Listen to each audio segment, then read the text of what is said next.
Peace and love, family. Welcome to Candid Conversation. Happy Sunday, everybody. Happy Sunday, everybody, and welcome again. I am one half of your host, King George, aka Mr. Knowledge is Power. And if you don't know who this is my beautiful co-host, my queen, my one and only. Thank you so much. Beautiful, yes. the intelligent. Dr.Natalie, Nicole. Happy Sunday, Bam, everybody. there it is. Happy Sunday. Yeah, listen, buckle up. Hop in, listen, we got a great show, so make sure that you are engaged, make sure that you give us your feedback, because that's the way we grow here on this channel, is by, open dialogue. So yes, and we talk about here at Candid Conversation, topics that may be unpopular. But important. Very much so, yeah. Yes. So yeah, great show for you today. I'm going to jump into the quote. Today's quote is brought to you by Mr. Bob Marley. Okay. Uh-oh. Okay, there we go. That's the problem. Yeah, my phone is giving me the blues lately. But the quote simply says, "The problem is people are being hated when they are real, and are being loved when they are fake." That's from Bob Marley. Come on with that one more again. That's okay. Great. All right. The problem is people are being hated when they are real, and are being loved when they are fake. All right. So many. We can talk about that all day. Yes, and so happy Sunday to Mr. Mark, Miss Mac. How y'all doing out there? Welcome to Candid. Thanks for joining us. Uh-oh, we got a playback. A little echo going. Yeah. But yeah, we hope everybody's doing well today. It's been a beautiful day. We got up early this morning, got out. Oh, yes. It's been a long week, honestly. Like, getting up early, going to bed late. Because it's election season, y'all. Yeah. Woo! Yeah. Yes, it's election season. And there's a lot going on. If you have not been in the loop, if you have not been paying attention, there is a lot going on, not only in our city, but in the country as a whole. So, yeah, again, we got a lot to discuss this evening. So, again, make sure you put it in the comment section, your comments, your thoughts, your concerns. Yes, we like iron sharpening iron here. That's right. And we agree to disagree. Respectfully. And have great conversation here. So yes, get in where you fit in. Yeah, to those who have been here, we call them our day ones. Listen, we appreciate the support. Thank y'all so much for rocking with us since day one. And you're still here. You can be anywhere else. And if you just joined us, welcome to the family. We got a lot to discuss this evening. But yeah, if it's your first time here at Candid, I'm pretty sure you will enjoy yourself. We talk about things that are unpopular, like we said, but important, and we like to add value. Okay, and we are going on 3 years old this year. Candid is going on 3 years old this year. It's been a long time coming. Yes. And on that note, I'm going to slide out real quick because I hear an echo. Go ahead. But yeah, so we're going to talk about some of the events we attended this week, and one of them was the soul of my footprint. Mr. Alfie Jokes. Listen, we had a great time. Put in the comment section if you were there. But yeah, we had a great time, and he has done some great work, not only in the city of Columbus, but in the country of Africa, in Uganda to be exact. And listen, I can't say enough about how he started. His story is powerful. He said he just had basically a vision. He didn't have a lot of money, but he went to Uganda and opened and built a hospital. Started a hospital over there, and now it has grown to exceed his expectations, I'm sure, at this point. But yeah, it was definitely moving to hear the work that he's done here in Columbus and abroad. Okay, so yes, the CEO and founder is Mr. Alfie Jokes. Jokes, yeah. Yes, and so you talking about the event already? Yeah, the soul of my footprint. Very just stunning, elaborate, beautiful, intentional event. Everyone was so beautiful. And I want you all to find his social media page, The Soul of My Footprint, and you will find how to give, because the hospital that they built from nothing is in Uganda, and they focus on healthcare there, and you can invest. And the webpage is tsomf.org. And their whole goal is to be a present help in the time of need. And so I was very grateful to be in the presence at that event. Yeah. It was wonderful. Yeah, and shout out to Dr. Harold Mayweather. Shout out to you, sir. Okay. Yeah, he helped put it together, the event. and I've gotten to know him over the last month. Great guy. I appreciate you. Salute. And salute to the brothers. I'm calling us the men of substance. That's what I'm calling our round table. The men of substance. We meet every week, and it's been amazing. Ever since I met these guys, shout out to Mr. Oz. You know, I call him the Godfather. Okay. Salute to you, sir. But yeah, it's we talk about iron sharpening iron. Yeah. Listen, it does me well. Every time I go there, I get fed.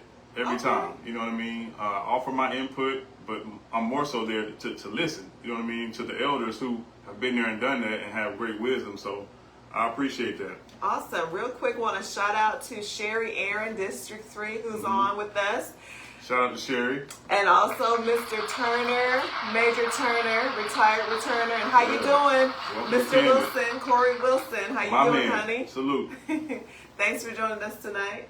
All right, so where you going next, honey? Yeah, we'll talk about the election calendar. Listen, we are down to the last 2 days of this election. Yes. May 19th is the last day for you to cast your vote and be heard and make your voice heard here in Columbus. So if you have not voted, you still have time. Make sure you get down there so you can cast your vote so you can be heard. Now, candidates, right? The ones that we have endorsed, y'all should be working today and tomorrow. You should be working today and tomorrow using that minivan app, seeing who's voted and who has not voted, and getting to those houses and seeing if they need a ride or what's going on, if they need some persuasion, and getting them to the polls. That is the difference between who's going to win and who's going to lose, folks. Exactly. Do the work, and then reap the results.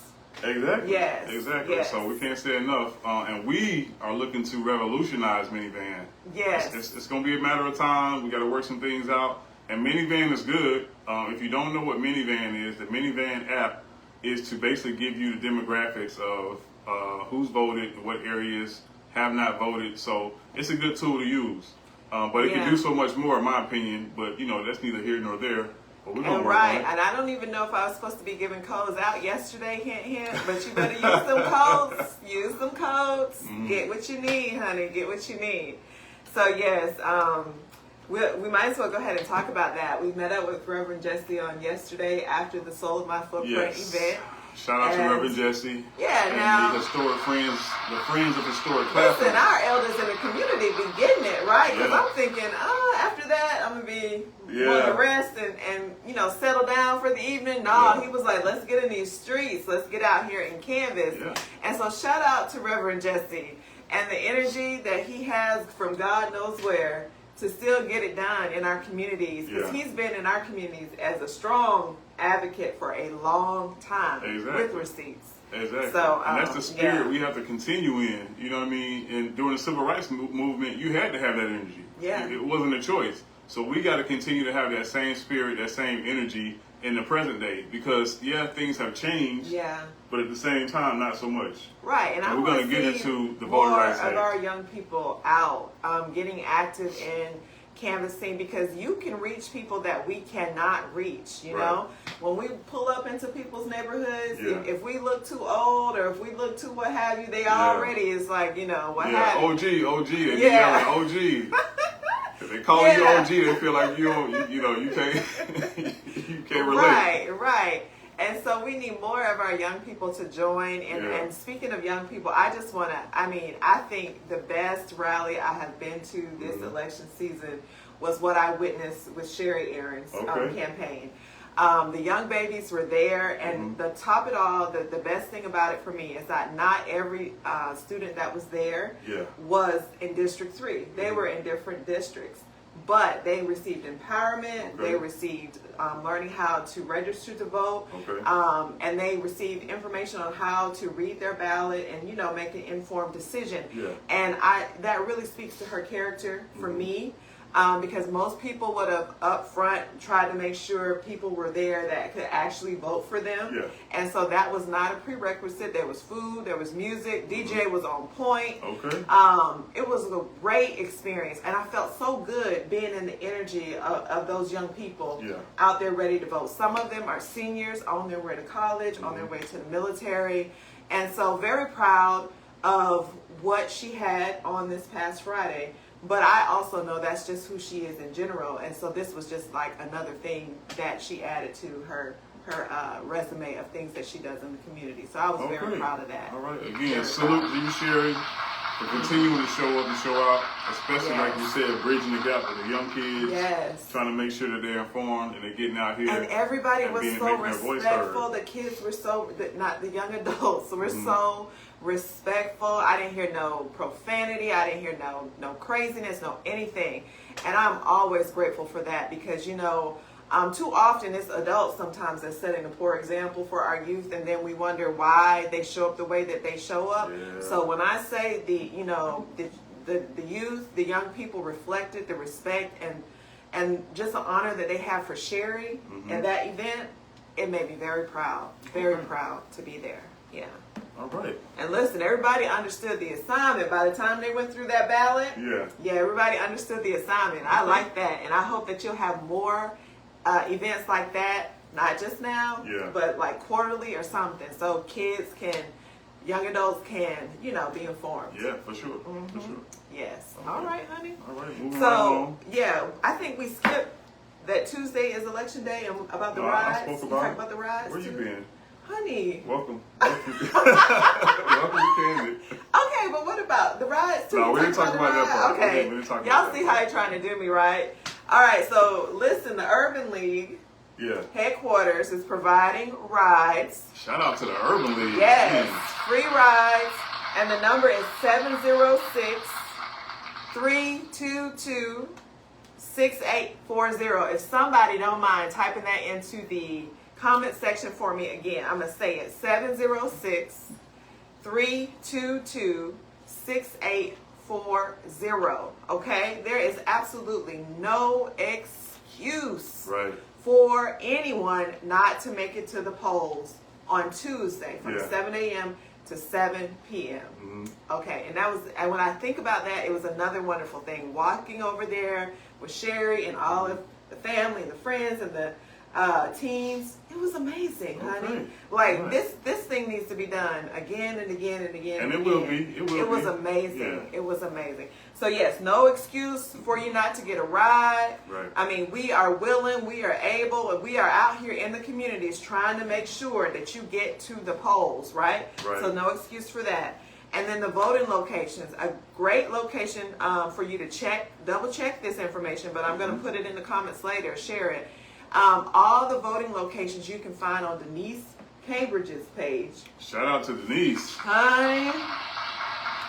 Shout out to Denise Cambridge. This lady operates in excellence right here. She operates in excellence, right? If you have not gotten one of these books, make sure you get one.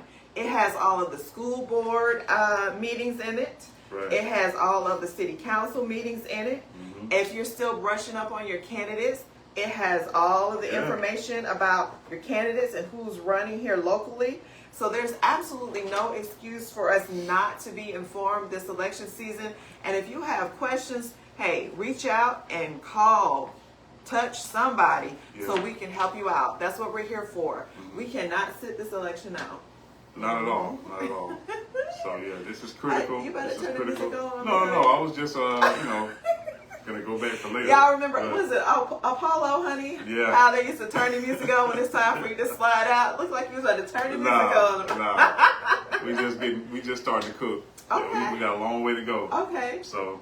All right. Want to talk about this? Yes. Our first person we pulled up on, he was like, "I'm a felon." That's what he threw out to us, right? Yeah, we didn't give a chance to talk to him yet.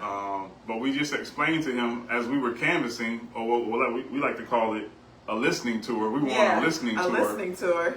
And when we pulled up to this address, as we started to walk up the driveway, the man, we explained to him why we were there. And he was like, "No, I'm a felon." Yeah. He was just basically trying to shoo us away. Right. And then we pulled out the card and he was like, "Wait a minute, if you don't," and then he threw his leg out there. Well, he came out first to at least engage us and talk to us and have a conversation. Right. And then... Well, we were still on the felon part, right? And so when we was trying to convince him that even if he was a felon, he could still vote, that's when he threw the leg out there and showed us the ankle monitor. Yeah, the bracelet or whatnot. So, but that just goes to show that the misinformation that's out here, people think that they can't vote because they're a felon, And shout out to Miss Walisha and what she's doing in the community. Yes, for educating us about that. Yeah, but I'm just going to read it real quick. You absolutely can vote if you're a felon. Right. If you are not currently serving a sentence for a felony conviction, you can vote if you, you can vote if you're a felon if you are not currently serving a sentence for a felony conviction, you are serving a felony first offender or conditional discharge sentence, and the status has not been revoked. Your sentence or incarceration, your parole and probation is complete. You just have to re-register. That's it. That's all. Right. So, and that's what we tried to explain to him, and we gave him a card. So again, after parole or probation, re-register and you can vote. Right. So listen, the prisons, that's another place. That's to go and talk to men to help them understand. Yes. Laws have changed. Things have changed. Yes. Just because you're a felon does not mean you cannot vote. Right, and so we want to make sure we get that information out. Super excited that we have Walisha in our community to educate us and inform us about these things. And that's a point I want to make. Like, we all have a purpose, we all have a path, that helps us to show up in this world and educate and inform people. Yes. Like, that's not my strength, but I'm grateful to learn, and I loved her forums for the simple fact that I felt like they were very informative. They were. On top of the fact that we got a chance to learn about the candidates. So, very good. And I'm still working on the language, right? Because, there's different language to use today, and we want to make sure that we're correct. Right. But we're grateful for the opportunity to learn. That's right. And I just want to hit on this real quick. While we were out on our listening tour, we're just trying to figure out what is the greatest need or what is the issue that are facing the people in the community. Right. So then we can come back, regroup, and then we can, have this conversation about what needs need to be met. Right. You know what I mean? So that's what we're trying to find out as we're door knocking. Right. And we're not just gonna stop door knocking during election season. Right. And that's what the Friends of Historic Claflin, that's what we're doing with them. Yes. You know what I mean? We're going on a listening tour in the 31903 zip code, which is the poorest zip code in the state. In the state of Georgia. And the city. In the city of Columbus. So, we're just trying to make sure our people are informed. If they need help, trying to show them different options and resources that are available to them. So, come join us. Saturday, we're supposed to go. Yes. Well, we're going to regroup because there's a lot going on right now. But just make sure you stay tuned. We're going to get back into the streets, and we're going to be door knocking. We're going to take over the city door knocking and going on this listening tour. And I'm going to tell you, so that this city can go in a different direction. To listen to the young man speak, it confirms some of the things that we already understand. When you're concerned about how you're going to pay your rent, when you're concerned about how you're going to put food on the table, voting is the last thing that you're worried about for a lot of us in our communities, right? And so he was like, I'm at peace. He said he was at peace because whatever was going on, he felt like it did not affect him personally in his home. But we know different. Yeah, we disagree with him, you know what I mean? But that's his truth. That's his truth, and that's where he is, and we got to meet people where they are. Right. So, we weren't there to try to convince him otherwise. No. We were just there to inform him and have a conversation and find out what his greatest need is, what the issues are that he's facing. And that's what we're doing. And build that relationship because, oftentimes you got to build a relationship in order for people to trust what you're saying and understand what you're saying. So building that relationship. And so it was great to meet the people that we met. We met another young lady. She said she had already voted. Yep, Miss Simone. So it was great. It was great to be out there. It was hot. With my partner there, yes. My PIC, my partner in crime. Yeah, it was hot. The hills were not playing. Uh-oh. You know what I mean? Especially if you know about Benning Hills, it's no joke in Benning Hills. Right. Certain parts of the city. Driving it on them hills like we in Beverly Hills somewhere. Listen, we got to make it do what it do. We got to make it do what it do. But again, stay tuned. Come join us. We got to do this together. Feel better, Miss Mac. Love you, honey, and thank you for joining us. We appreciate you. Yes. Feel better. All right, so what's next, honey? Vigilante Inc. Okay. If you don't know about Vigilante Inc., please, it's on YouTube. We would rather you get a copy to support Mr. Palaz. You know what I mean? He's out here doing great things.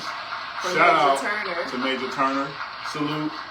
But Vigilante Inc. tells us a story of voter suppression, and same old Jim Crow, and how Jim Crow has resurfaced and been repackaged in 2026.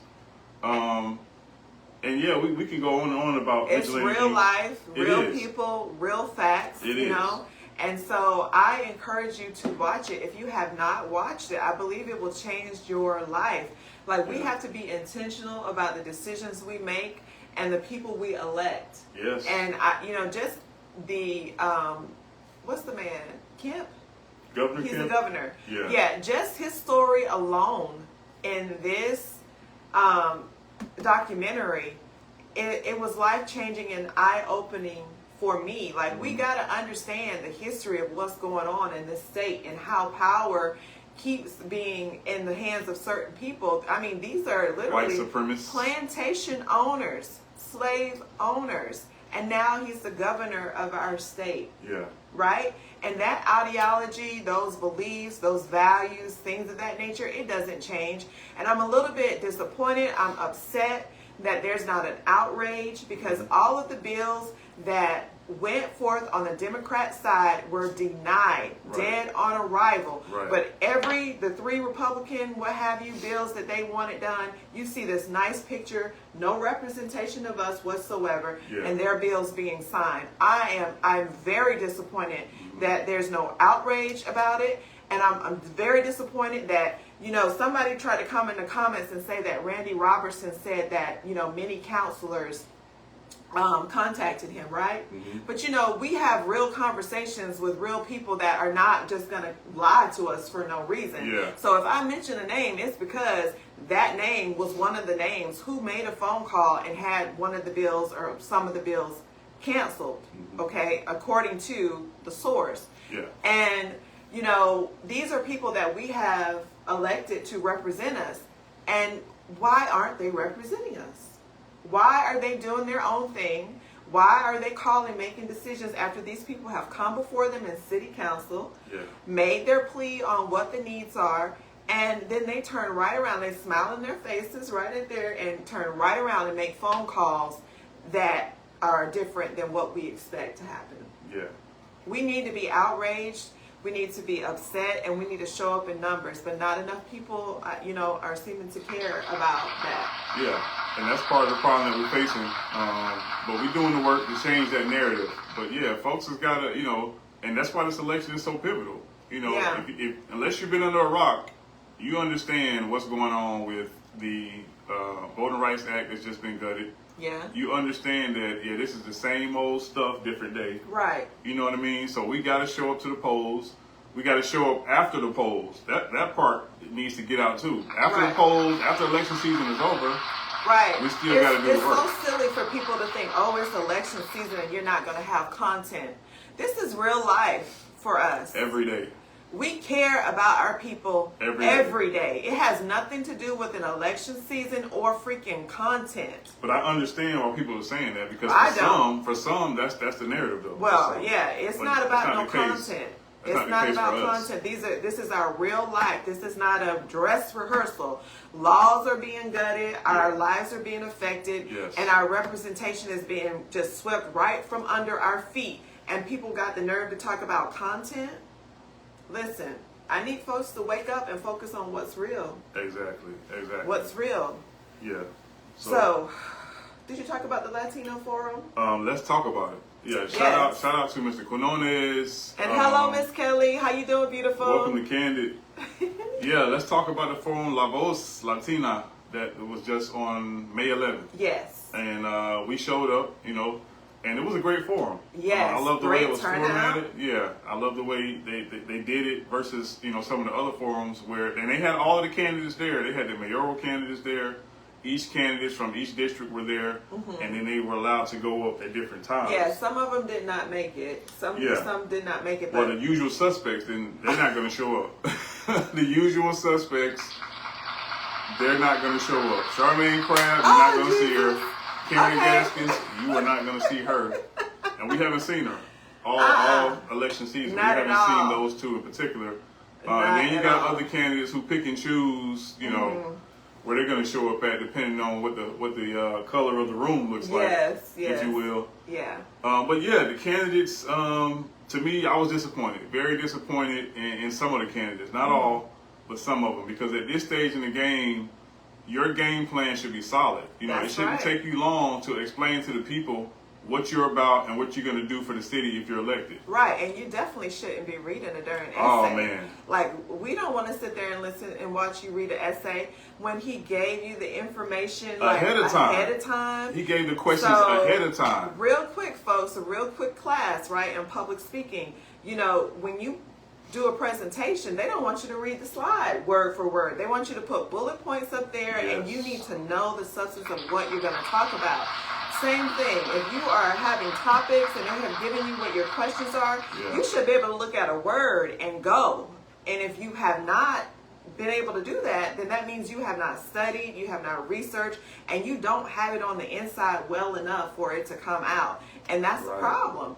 This man gave y'all the question, so there was no excuse for you not to be up there and know what you needed to say about these, you know, subjects or what have you. But we had people reading. Kogel was either getting information off of her phone. I mean, she was either getting information off her phone. Somebody was texting her the answers. I'm like, come on, and it's obvious. And she just does not connect with the audience, right? It's just like she just does not resonate with the audience. She's up there, she's talking, and it's just like a talking head. And I know I can't feel the same. I can't be the only one that feels that way. She does not connect with the people at all. So that was the thing for me. Now, some other feedback that I heard. How you doing, Mr. Rogers? How you doing, Mr. Brown? Some other feedback that I heard, Mr. Quinones. People were excited. We thought we was going to hear some Spanish-speaking language coming out, sir. We thought we were going to hear the English version and then hear the Spanish version. He explained it, the criteria in English and in Spanish. I'm talking about all the questions. So, like, when they said whatever they had to say in English, that somebody was going to translate it and say it in Spanish. Oh, no. That's some of the feedback I got. We thought we was going to hear some Spanish speaking, more so than what we heard. Okay. And then also, they thought more Hispanic people were going to come out.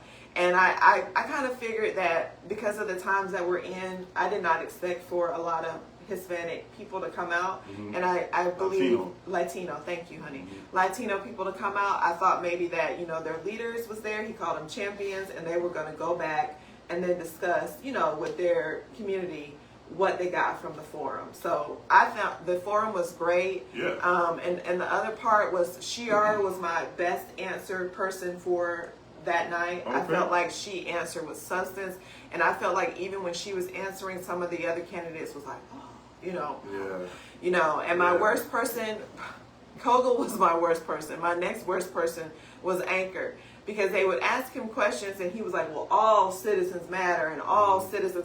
We're not here for all citizens. This forum is not here for all citizen, you know, challenges or concerns. We were here specifically for Latino people. Answer the question. And I think that's been a problem for me throughout the entire election season, is that some of them, instead of answering the question, they're all around the world. Well, this place has problems, and this. No, answer the question that they ask you. And that's why, listen, that's why we have to make sure that we hold these candidates accountable. That's why we go so hard, because we cannot afford, especially as African American people, for somebody to get up there who is not prepared. You can be qualified but not prepared. You see what I'm saying? You need to be dressed right, and we already know in the history of this country, we got to do it better, we got to do it faster, we got to be smarter, we got to jump higher, we got to run faster. You know what I mean? We can't get up there like whites can do, and just fill a seat. And we can't afford to do that. And be mentored and learn on the job. We're not ever going to get that. We're not ever going to get that. And I know, like, some people will say that we hold ourselves, or we don't support. We hold ourselves to a higher standard. That's all.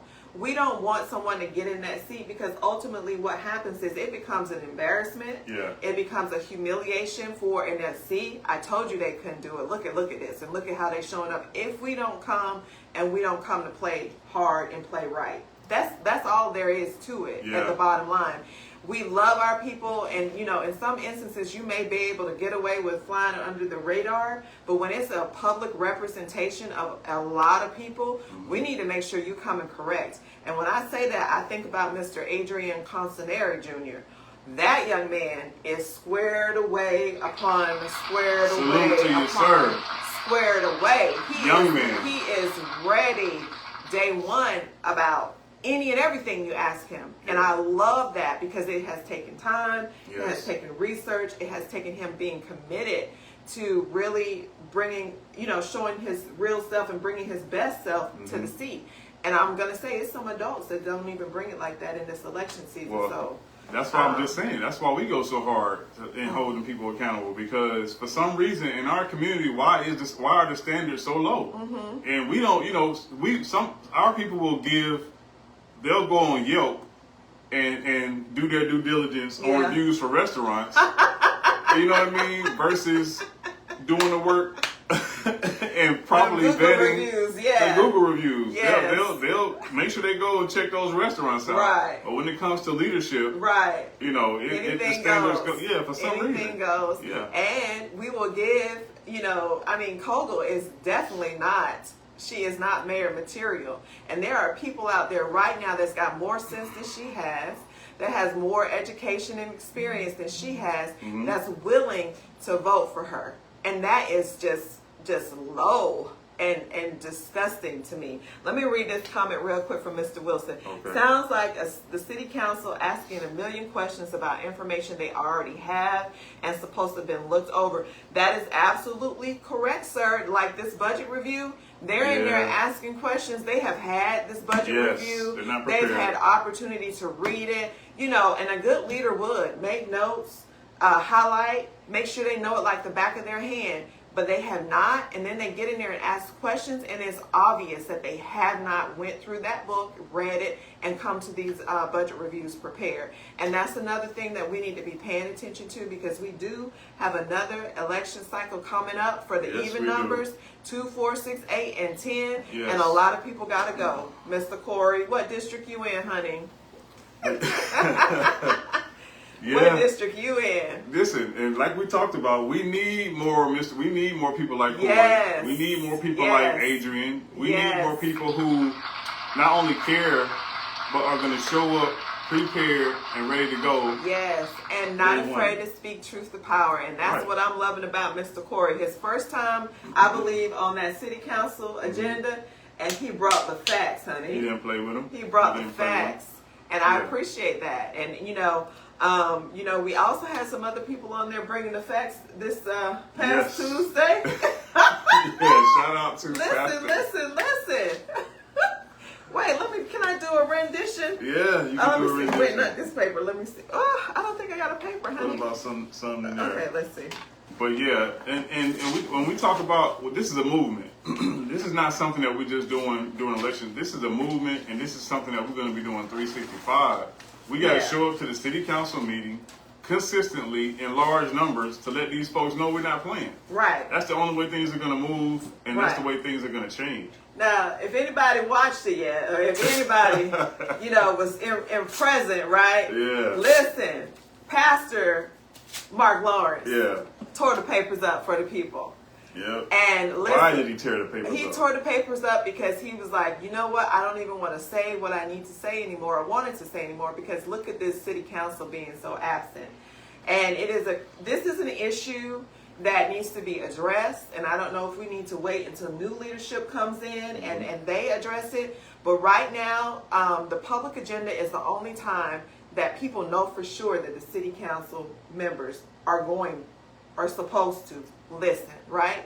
Because you may not get an email response, you may not get a phone call back, you may not get a text, you may not get even responses on social media. Some of them are too busy being petty in the comments to be professional. Unfortunately. So then when we show up to the public agenda to address our concerns, because you are, like Corey told them, you are elected to serve us. Not the other way around. Yeah, that's what Mr. Olson told him too. It's not the other way around. Y'all work for us, then you should listen. And then to make excuses and go behind there and go live and talking about we back here eating, we've been working all day. So have citizens. Right. So have citizens been working, or so have citizens had to take off to be there at 9 o'clock in the morning. Have some professionalism and some respect, because again, we're paying for all of that. We're paying for the food, the Chick-fil-A, whatever else they got behind them scenes eating on our time, when they should be out there listening to what we have to say. And give us very little respect when we show up. So, shout out to Pastor Lawrence. Yes. And I hope you continue to show up, sir, in that same manner. We have to. Salute to you, sir. Yes. And then it was Mr. Paul Olson. Yeah. Our abolitionist in the family. Well, I don't know, but he showed up and he was not playing. Yes, 75 years old, retired major of the Army. Yeah. And listen, I love it when they get on there and they talk about the facts and the Constitution and our rights and what you don't have a right to do, Skip. Yeah. Now you see how Mr. Olson be calling him Skip,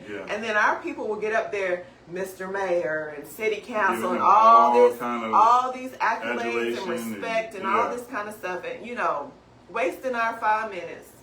Get on to what you need to say, because this respectability politics is about time for it to go out the window, because what is it getting us in return? Right. They're smiling in our faces, saying yes sir, like the pastor said, yes sir, but that's another word for something else today, and doing whatever they want to do behind the scenes, calling up folks and closing stuff out on our behalf. That's that homeboy, homegirl mentality. They scared to call the friends out. All right, you in D4? All right, well, get ready, sir. The time is now. Exactly. The time is now. And yes, it's very much unprofessional. Yeah, it's time out. Yes, like you said. It is time out for the unprofessionalism. Listen, if you got time to be in the comments, you got time to be taking care of blight, you got time to be taking care of, all the concerns that's going on in your district, instead of complaining and then playing the victim when people call you out. I don't have time for that. Yeah, we need new leadership like yesterday. Yeah. We need a whole fresh. Not everybody needs to go, but the majority needs to go. Yeah. There's a cancer in our city council that needs to be they need to be gone. Yeah. And I mean, they've gotten so comfortable, and it's like they forgot that they were elected by the people for the people, and they behave in such a way that it's I this and I that. It's just obvious, and I don't know if they understand or realize how they're coming across. They realize, but it's unfortunate, and I'm hoping with this new crew of people that that's going to come in, some things are going to be changed, because public agenda eating, like them setting the time for them to eat and take a rest or break through the public agenda, is not okay. And even when she was back there recording and showing, the volume wasn't even up. So she's like, turn it up. The volume wasn't even up. So you can see, but you cannot hear. And it was a lady, I mean, these are real issues. They're taxing our citizens, putting liens on their properties, the ones that cannot afford, and doing the best that they can. But these big business here, whose lots and plazas look like trash, where are their liens at? Right. Where are their taxes at? Yeah, they're going to pick on the little guy every time. Yeah. So it's unfortunate. Yeah.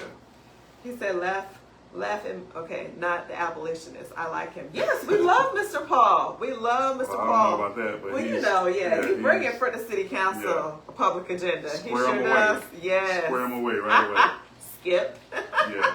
And he don't get up there and start talking about, Mr. Mayor and all the counselors and all this protocol foolery. He just go right to talking. Get right to it. Yeah. Because we're going to give credit where credit is due. Yes. But credit is not due with the poor leadership we got going on right now. It is not. That's what we got to keep in mind. And we are so quick to give so much credit for crumbs. For crumbs. Like, we talked about the low standards. He's been nice, and he's been this, he's been that. Please look at the South Side. How nice has he really been to our community? Right. Right. Well, maybe he's been nice to different things, but how nice has he really been? They move and act like they are elite class. They're acting just like how Trump and his friends are acting. They don't care. And I truly believe that as well. And it's one ear and out the other at this point for some of them. They sit up there and it's one ear and out the other. And they're not making any real changes. So, we got to do what we got to do as the people. Exactly. And we got to show up. Trump has made a lot of people bold. Yeah. He has given them courage. He has given them confidence. Yes. And now they're walking around cocky. Because of their commander in chief. Yeah. Their president. Right. You know what I mean? But yeah, that's why we do what we do. To call these people out. You know what I mean? Because they gotta go. Yeah. We already saw what happened with the Voting Rights Act. It's been gutted, and they're trying to do this across the nation. You know what I mean? They're trying to bring Jim Crow back. Right. They're trying to bring segregation back. And, racism, white supremacy is alive and well. It's always been. In Columbus and in America. It's alive and well. Yeah. So don't make no mistake about it. It's alive just and evolved. well. That's it. It's just evolved. That's it. It's different tactics, different strategy. That's all. Now, the next thing is, speaking of City Council, we have the budget review coming up on May 19th at 9 a.m. Mm-hmm. It will not be in the chambers because it is election day. It's election day, and so they're going to have it at the school board area when they do that across meeting. The way. Right. Okay. So please remember that 9 a.m. At the Public Education Center is where the budget review will be. And, just watching this process and being in the audience and watch them give African-American leaders, directors a hard time.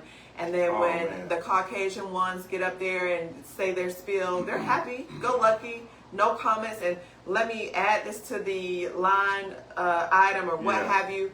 But, let's talk about the fact that City Council, according to what I saw in a research or what have you, they're getting at least $3,500 for their travel expenses, training each.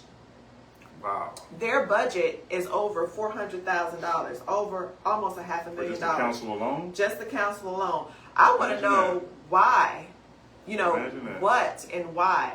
And how do you sit in a seat knowing that your individual budget is at least $3,500 and a whole department that's supposed to serve the city is $2,000. $2,000. And you want to give her a hard time, and you want to give the implication of that she's going to mismanage or not handle it properly, or her intents are not proper. That was very disrespectful. Right. Very. Davis and Allen.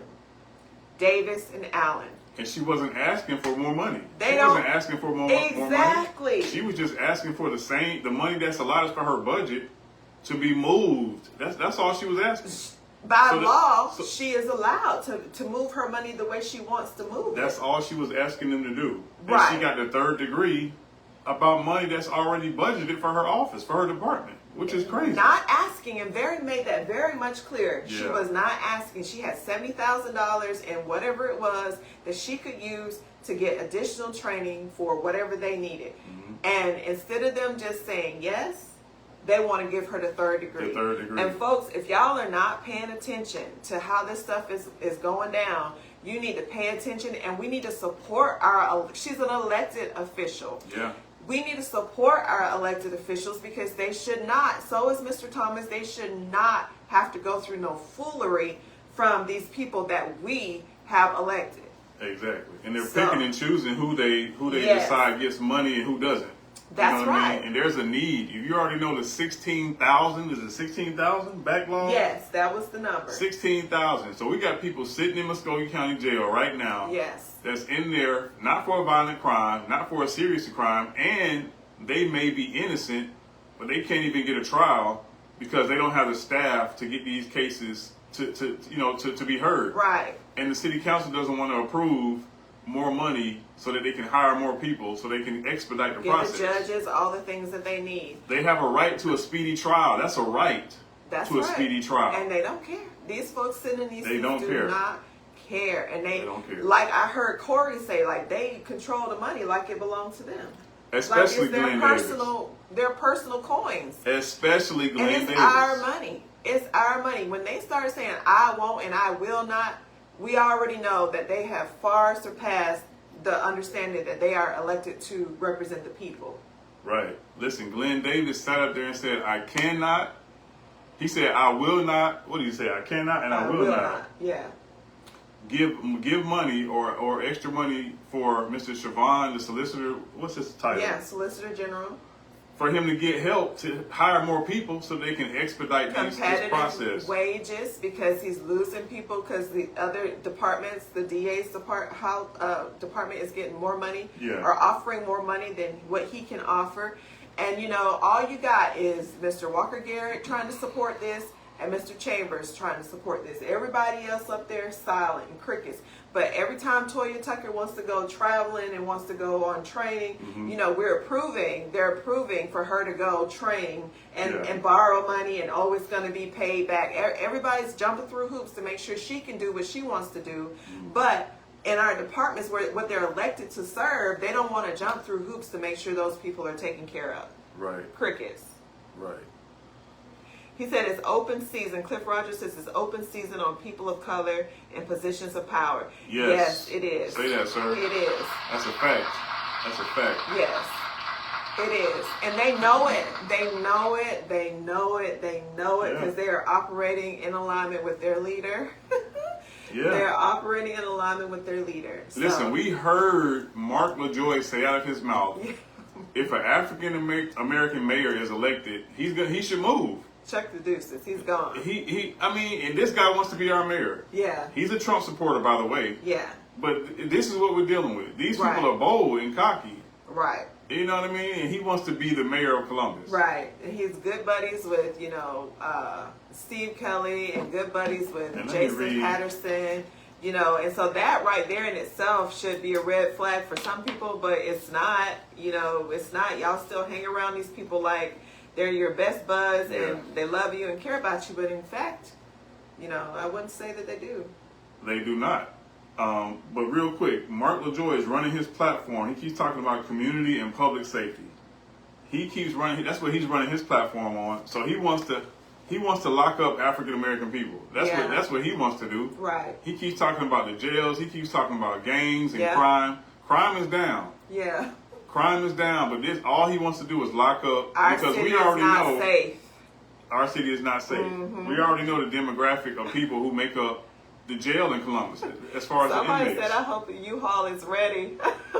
Yeah. And bye-bye, Mark. Absolutely. Yeah. Mr. Rogers says, look at the political climate we are in. I do believe if we are not on top of things, they will try and redraw and redistrict the lines in Columbus to eliminate certain people, and they will. Exactly. It's coming down the pipe. They will. It's coming down the pipe. Yes, and what's important for people to understand is like Crabb has direct access to Carmen Rice and Randy Robertson.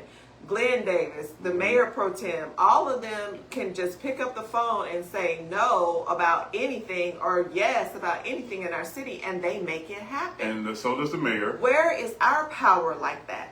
Where is our power? It's too busy selling out. It's too busy kowtowing to what other people's agendas are instead of representing us. And I don't know who's ready and willing in District 4, but let's go. Get your stuff together now. Right. Do not wait until the last minute to talk about running. We need to get your stuff together. We can't afford right now. We can't afford it. So we're trying to find the best candidate we can for District 4. Yeah. For District 10. Yeah. So forth and so on. But not District 10. That's Mr. Chambers. Oh, okay. Not 10. Not 10. But you see what I'm saying? Yes, though. Yes. In those seats that needs new leadership. Yes. Fresh blood. Yes. We got to make sure. 6 and 2. Yeah. 2 and 6 is Allen and Davis. And then you got and Mr. Davis has been up there, I think, 30 plus years at this point. Mr. Allen's been up there more than 33 years, and Mr. Davis 24, 26 years, going on 30 years. And it's one thing I'm not against. You know, if you can serve, if you're effective in leadership, yeah, you should serve to a certain point. But if you just been up there unopposed, holding the seat, and it's been business as usual, you got to go. You got to go. And Glenn Davis, he got to go. In addition to that, this world has evolved so much that new leadership, relevant leadership is needed. Mentor a young person, let them transition to your seat. You can still use your voice and help them, but you don't have to have that power to be in somebody's seat all this long time. And I'm glad you brought that up, because as African American people, we're doing the same thing. There's no way somebody should be 85 and 95 and 75 and still sitting in leadership. There's no way. Absolutely not. and the baton is not being passed. Right. So we wonder why we have all of these issues. The baton is not being passed. And get this, folks, you can still show up to the city council meetings. Right. You can still mentor whoever it is, but pass the baton. Do not sit in that seat and die in a seat like Miss Judy Thomas did. Like, that was not okay. It was not okay. She knew she wasn't well, and she sat there until it was to the end. And that's not okay. And, you know, we can say that about other leadership, too. But like I said, and shout out to the men of substance. Mr. Oz, that's what I'm calling our round table. The men of substance. We had this conversation about leadership not passing the baton. People are just getting older and older, and then when it's time for them to leave the seat, there's nobody to fill it because they haven't prepared or groomed anybody to take their place. Yeah. You know, there's no succession plan. Yes, Mr. Turner says the mentor is a must, and this time in our lives, the time is to pass it on. And sir, I will say that's one thing about you. You are excellent in that way, in mentoring young people, older people too. You are excellent in that way, and we truly appreciate what you bring to the table. And you know, I can see how some young people can just get, you know, just disgusted with how some of our older people behave. Because, you know, they don't want you to help them, or they don't want you to have a say. They don't want you to have a voice. They want to do it their own way. But again, we have evolved. We are in 2026. Everybody was designed for a specific generation. Give your wisdom to someone else and help them to be effective, and mix what they have been brought in purpose to do and make some things happen. Because what I have noticed is like that young man in Tennessee, like he didn't come to play. Oh, shout out to Justin Minister Jones. slash advocate will curse you out slash give you the word of God. Listen, he did not come to play. Yeah. And that's what kind of people in this season, not just this season, we need. Yeah, not just this season. Because right now we got too many respectability politics. And these folks need to get it. They need to understand that we are not here to play with them. And it's time out for being nice. Yeah. Where has being nice gotten us? Where has it gotten us? Not far. Not far. And we still got a long way to go. You know what I mean? Smiling in your face all the time, backstabbing. Calling folks and squashing deals and stuff like that. You know. Right. It is what it is. And you know, you got people who have conversations that, you know, you're going to be out of the trust circle. Listen, I'm the most honest person you gonna meet, because what you don't have to do is guess where I stand about anything, because I'm very honest and very direct. And out of the circle, in the circle, I don't care. I don't live my life. We don't live our life trying to be a part of no circle or no group or no anything. So guess what? If you wasn't a part of our group or a circle or friendship, what have you, before, it just really doesn't matter at this point. Yeah, and we talk about, you know, at this point in time, at this pivotal moment, we need to know where people stand. And for some reason, we have people who want to stay in the shadows and are afraid to speak truth to power. We can't afford that. Yeah. We can't afford it. We need people who are going to stand up, not only stand up, but be on the front lines.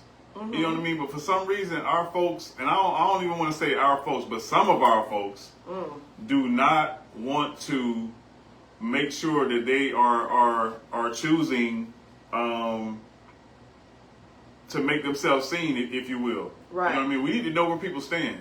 We need to know who's for this fight. And if we got to guess. Then that's a problem. That's a problem. So, but we can't afford for people to be on the fence. That's what I'm trying to say. We can't afford for those that are straddling the fence and who are lukewarm. We need to know where you stand. And giggling and, you know, all these private conversations, but smiling in people's face, it'll catch up with you, because what they say, what you do in the dark will come to light. Yeah. And so eventually, please know it's going to catch up with you. Mr. Rogers says, if the older leadership don't want to pass the baton, then we have to push them out respectfully. We are in this position with Trump now because of Joe Biden refusal to bow out gracefully. Yes, sir. Oh, that is a good point. Yeah. He could have transitioned that seat right on over to that lady, Kamala. How you say her name? Kamala.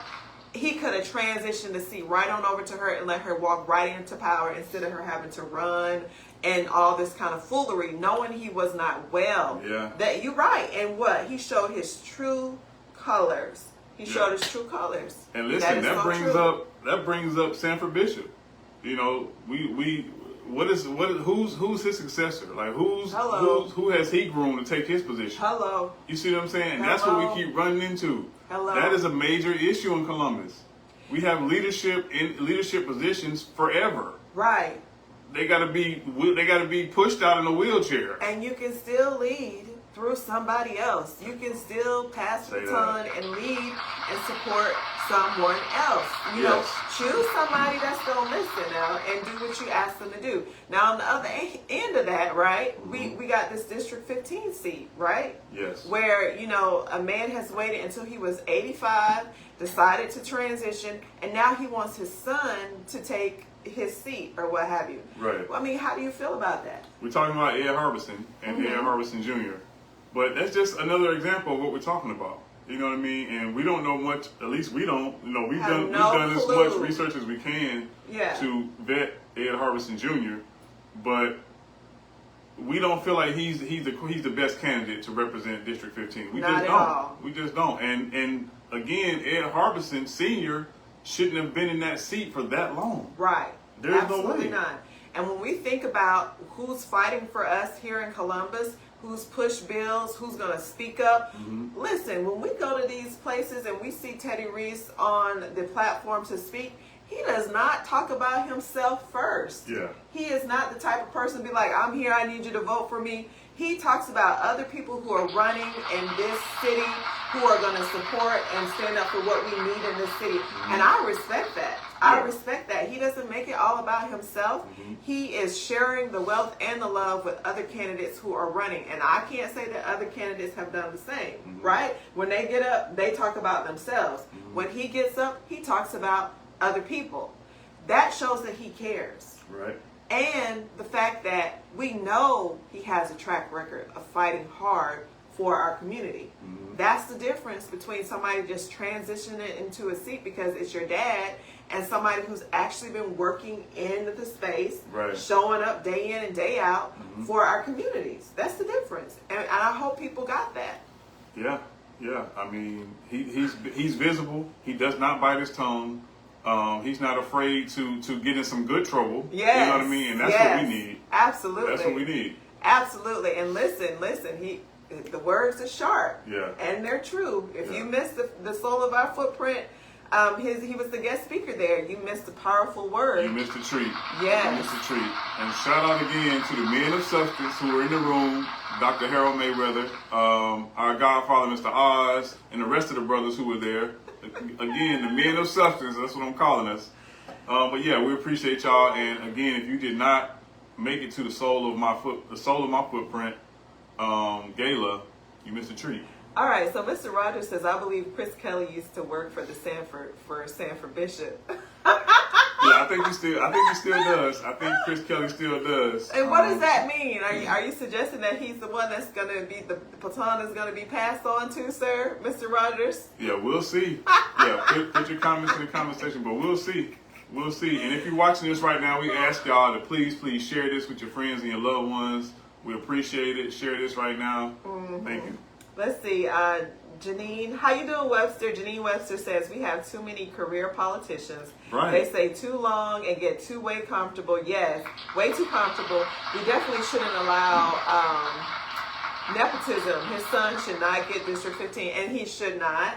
You've done great things in the community. You got businesses, all of that, but I have not seen any track record of bills, anything in legislator or anything that he's done that would tell us that we're going to get what we know we're going to get from District 15 Teddy Reese. So that's the difference. And nepotism is good. It's good, but it can also be a detriment. And in this case, it looks like it's going to be a detriment if he gets in there. Right. Because if you have a father who's been in the seat, a quote unquote career politician, but then you also know that the son has been boots on the ground. You know that the son has been putting in work. Yeah. And of course, nepotism is good in that way. That's a different situation, yeah. But that's not what's happening. That's not what we see. That's not what we understand. That's not what's happening. And so basically, you want us to vote on a name. But, we can't even be clear that we're proud of the work that's been done under, Mr. Harbison by himself. So, Listen, you gotta do your homework. It's a strategy too. You know, the name you know matters. You know, the name you know matters. Yes, do your homework. Now, Miss Pat Stevens, how you doing, beautiful? She says, great new approaches came from new candidates. Absolutely. Yeah. Mr. Oz says, men of substance. All right, sir, how you doing? Yes. So, yeah, that's a great point. Came from new candidates, and I feel like that's what they bring. They bring a fresh new perspective to the table. You mix that with some wisdom, and you got a winner. Listen, simple as that. The men of substance, that's what we do. You know, it is a diverse round table that we got going on, and that's what you need in leadership. It needs to be diverse. Old, young, in the middle, white, black, Latino, you need it all. You know what I mean? That's what I believe effective leadership should look like. It should be diverse. Ms. Webster says, now, if that were the case, you're right. But you don't pass down seats. They are earned. Okay, yes, ma'am. Yes, ma'am. I agree. And then Wilson says, they ain't doing nothing for the people. Get them out of there. That's right. That's right. Yeah. So we got to show up, and we got to show up in force to these city council meetings. We got to show up. Mr. Rogers, you're going to have me laughing on here tonight, honey. He said, I don't think Chris Kelly wants the position, and by his actions of withdrawing from this election, he might not want to be in politics at all. That might, if you know like I know, that might be right. Godfather, we are paying attention. We are paying attention. Yes. So, yeah. Yes. We are. All right. So the next thing we wanted to talk about is, so far, we want to talk about local businesses. We want to talk about results of integration. So where you want to go first? Let's talk about local businesses, and then we can segue into that. Okay. So while you're talking about the local business or getting ready, are you getting yourself ready for the local businesses? Yeah, but I want to talk about the new business that we went to today. Okay. So that's what I'm looking at, because the owner, well, I got to find it, because the owner, they put the owner's name out. Okay, so while you do that, I just want to go over these statistics real quick, right? Okay. And I want to get your information, like what y'all feel and what's your thoughts, right? So 18 to 29, we got 4.5% that showed up in the early voting. We got 30 to 39, 5.3% that showed up early voting. 40 to 49, and this is age-wise, 8.2% that showed up in early voting. 50 to 64, we got 26.6% that showed up in early voting. And then 65 plus, I mean, they have showed up and showed out, 55.5% in early voting. What is the deal? Because I know these young people are not likely to show up on election day. What do you mean, what's the deal? What's going on? Why are the numbers, the percentages so low? Early voting is the best opportunity for people to vote, and I'm knowing the younger crew, right? They're gonna want to get in and get out. It's the older crew who likes, I like this election process, and I want to stand in the lines and things of that nature. Yeah. So I don't foresee those numbers increasing drastically. So what has happened this election season? Kind of want to get your input and what your thoughts are. Now, so far, this election season is the turnout is a lot better than it was last election cycle. Right. Numbers are large, but they're low. Well, but the local election, the numbers are always low. Yeah. You know what I mean? So I don't expect it to be, I don't expect the numbers to jump off the page. But, but that's why we're doing what we're doing. Right. Okay. And then Ms. Stevens says, elders can't live in the futures of their kids and grandkids. They must show up.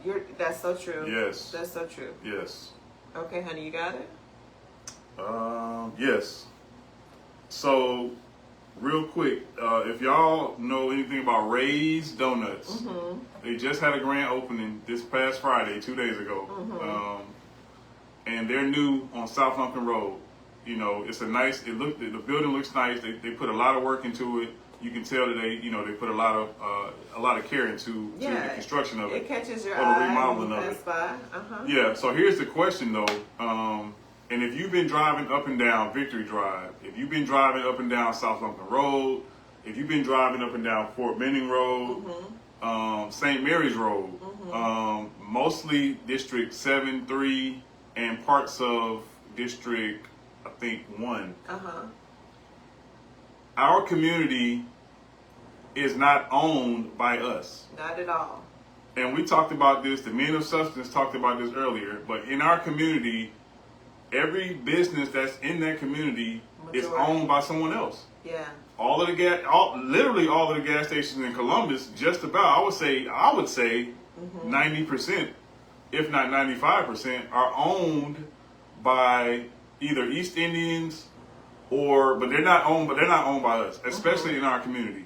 So that has to change, because, and if we don't support our own, we're going to keep getting our communities are going to continue to be poorer and poorer and look worse and worse if we don't spend our own dollars and recycle that money back into the community. Now, Mr. Rogers says the owner is Asian for the new Okay, raised so donuts. he's tracking. Okay. That's what we saw, right? Okay. And then Ms. Webster said real quick, there's a disconnect with people under 35 for sure. I do nonpartisan voter registration work, and many people I run into are apathetic. They are so used to how things are in Columbus, they just don't participate. Oh, that is Bless huge the Lord. right there. But if they did participate, it would bring about change. Yeah. That's the part they don't understand, that if they showed up in numbers, it would bring change in representation as well as their voice being heard. We can't do it by ourselves. We can't.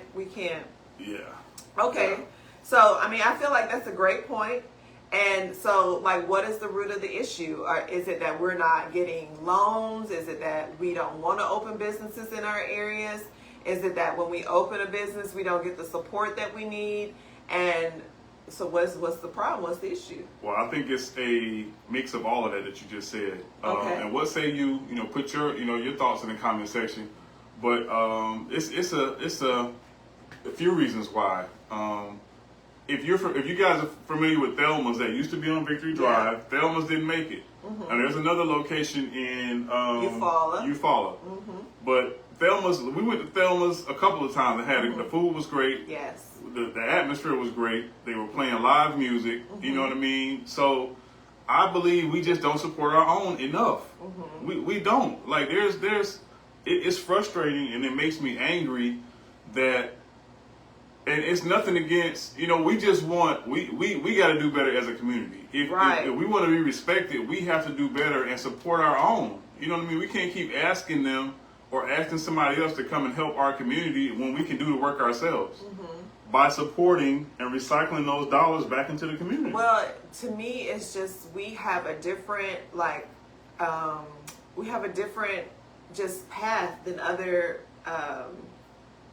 ethnicities, yes, because you look at the Hispanic community, Latina community, right? They got a grocery store down on South Longview on one end. They got another grocery store at the top of the place. They got another one on Victory Drive.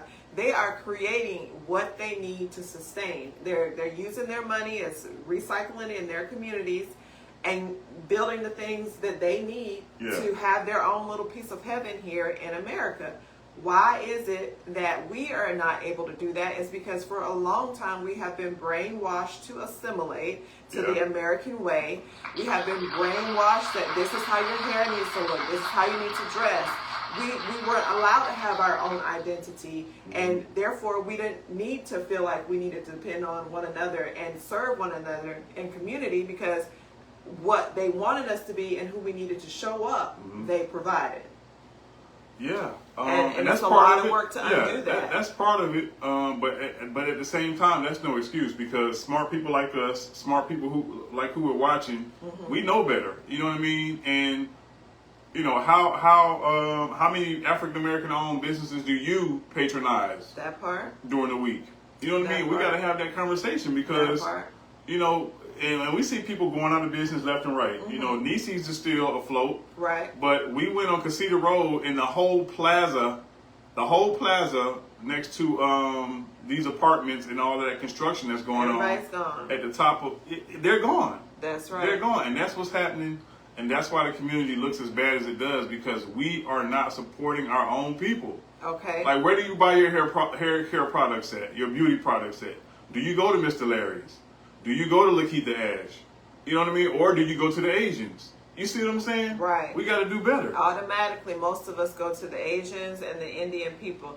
Now, let me see what Miss Webster says. We can't compete price-wise, and I agree, ma'am. I agree. Plus, we don't get approved for loans or land like other groups also Plus, we need more business that support our need for medicine, food, clean water, energy, and education. We can't just have food trucks or, entertainment. We need to create our own economy so our money can bounce in our communities before it benefits others. Yeah, but a food truck, food truck. Yeah, she said we can't just have. Right, a food truck is a start, but I agree. I agree. Yes. And then Mr. Rogers says, I think one of the reasons is some of us don't see the value in doing business in our own communities. Another is access to capital that is not predatory. Yeah, that is absolutely that's correct. Big. Yeah, that's big. And right they there come too. over here and they automatically get all these perks of being a new citizen and whatnot. The money flows, the business flows, all of these things. And, I'm not going to say that. I would say the Latina community, the Hispanic community, they work hard. They will live all in one house, save their money until they can branch out and open stores and get their own homes. Like, they work hard for the things that they have. I don't believe that they've been really given anything, but there's other groups that come to this country, like Asian people and the East Indian, you said. Yeah. I feel like they come over here and they are just given a lot to start businesses over again and over and over again. They'll open one, have one family member run that one, get money again and open another one. And so I don't know if America is set up for us even to be successful as much as it is for other ethnic groups to be successful. Well, there's definitely disparities there, but for me, at least the Latino community and the Hispanic community, they live in the community. That part. They give back to the community. They live in the community. That part. Versus other people who just take from the community. And that's the problem I have with you just take from the community. There's liquor store after liquor store, vape shop, laundromat. You know what I mean? And they're not putting that money back into the community. Right. They're not sponsoring anything for our kids, for the youth. And they should be. And let's talk about how people don't want to give credit to the city council for allowing all the vape shops and the alcohol shops and all those things in these communities, right? When North Columbus, when they decide they want to put a tattoo shop or they put those signs up that say they were rezoning, they want to put alcohol shops or vape shops, those people will come in from those communities and say, we do not want. And Gary Allen or Mr. Davis, their representatives will shoot it down. They will tell them no, no, and no, and no. They will fight tooth and nail to make sure that the rest of the city council people say no to whatever is coming into the community that they do not want. What's missing for us is we don't show up. We don't know what's going on in the first place when we see them rezoning signs, and therefore they get to come in our communities, one shop after another, with smoke and vape and alcohol. That is the problem. We are missing in that problem, and your representative is missing in that problem because, District 4 and District 3 and District 7 should be fighting on our behalf, not to just have those types of businesses in our community, but they're not. Right. But they're not. Let's see. Bring back our self-sustaining community, not the supply chain business. Okay, yes ma'am. Yes, that's killing us too. Okay, and she says they also have their own economy. Grocery stores, yes, they work in groups. They don't focus on individualism. That's a big deal right there. Yeah, but they came here with a different mindset. You know what I mean? Our people have been, like you said, we have assimilated and we have been taught brainwashed. to assimilate, yes. Yeah. The American way. Yeah. And so everything about the American way is, we've almost been conditioned to want what they want us to have. It's not until recently that we were okay with kinky hair and wearing our hair natural. Because before it was, you need to straighten it out. It needs to be straight. My aunt is in her 70s and she worked in a bank and they would ask her, well, how much are you going to let your fro grow? It wasn't acceptable to be who you are as an African American person. Yeah. You were supposed to assimilate to the white way. And a lot of that, we are having to work through all of that where other cultures don't.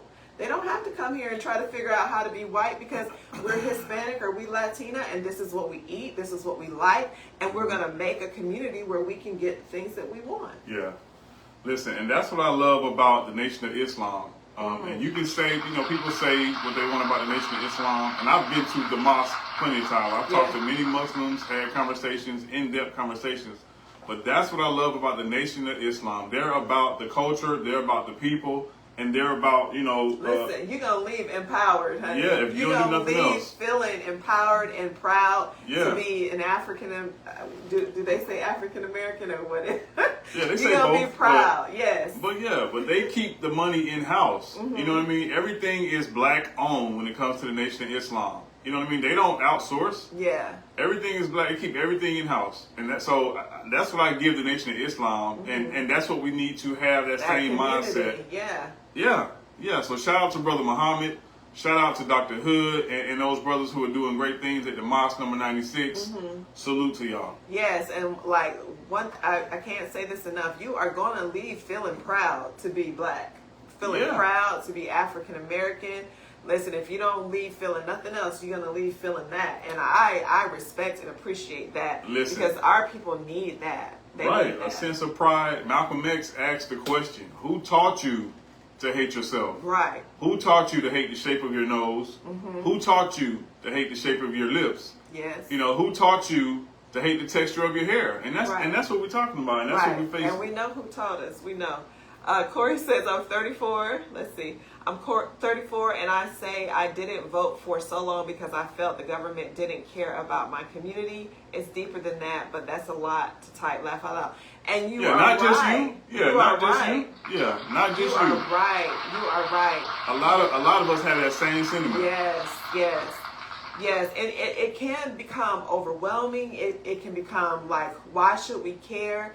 Because it's a constant battle. It's a constant fight in this nation just to get equality, just to get the basics of what we are supposed to have like everybody else. So I get it, but we can't give up the fight because, we're not where we need to be, where we want to be, but we wouldn't be here at all if we didn't have people before us to just really, it took a lot. Yeah. It took a lot. And I mean, they had a lot more going against them than we did. Like, I'm talking today, but I'm not worried about there being a cross in my yard or walking out and somebody trying to hang me or, things of that nature. Right. They had all those types of fears plus some. So we got to do what we got to do, to make it better for the future generations before us. And you're right. And Dr. King walked so we could run. Yeah. And we're running so our future generations can have a seat, so they can rest. Right. And that's how I put it. And listen, let's talk about that because I'm a strong advocate of nipping disrespect, any kind of form of craziness in the butt real quick. Yeah. And this is the best way that I could paint it. I know for sure that as an African American woman, when my mom shows up in a workplace, by the time she finished setting things straight in there, the next one that comes behind her, they're going to think twice. They're not going to talk to her any kind of way. They're going to have a certain respect because that woman that came before the person that's coming behind has set a standard. Right. And we have to be intentional about setting a standard. Right. We care so much about what people think. We care so much about not hurting feelings. We care so much about, this and that. But when we don't nip things in the butt immediately, the person behind us has to come and now they got to take whatever you took plus some because you give them an inch and they take them out. Right. So I can't stress enough. We have a right to be here, a God-given human being right to be here. Nobody gets to make us feel less or worse or whoever than what we are ordained to be. We have a right to be here. And I advocate that you speak up and you speak loud and clear and you nip some stuff in the butt so the person behind you does not have to put up with this foolery because it's not okay. Let me get to something. Go ahead, honey. You want to say something? No, I agree wholeheartedly, 100%, 1,000%.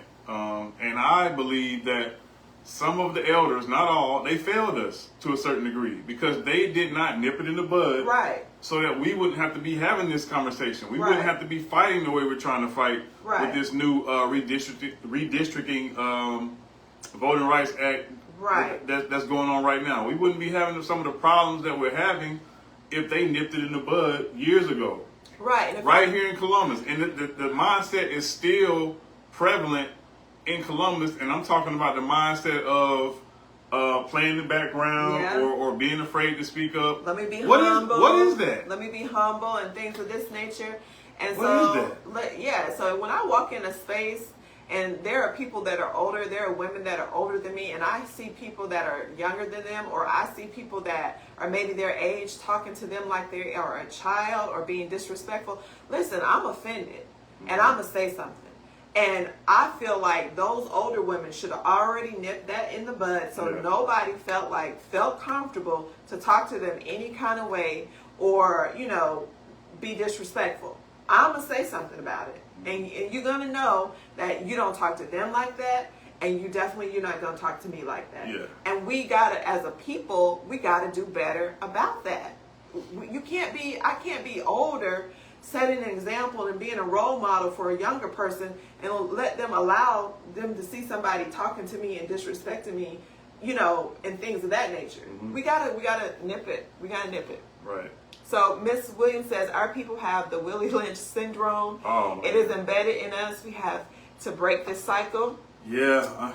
And then Mr. Rogers says immigrants come to this country to live the American dream. Our people came to this country to by force and to build the dream. That's so true. Exactly. That's so true. And we got to get like Islam and the Amish. Yes.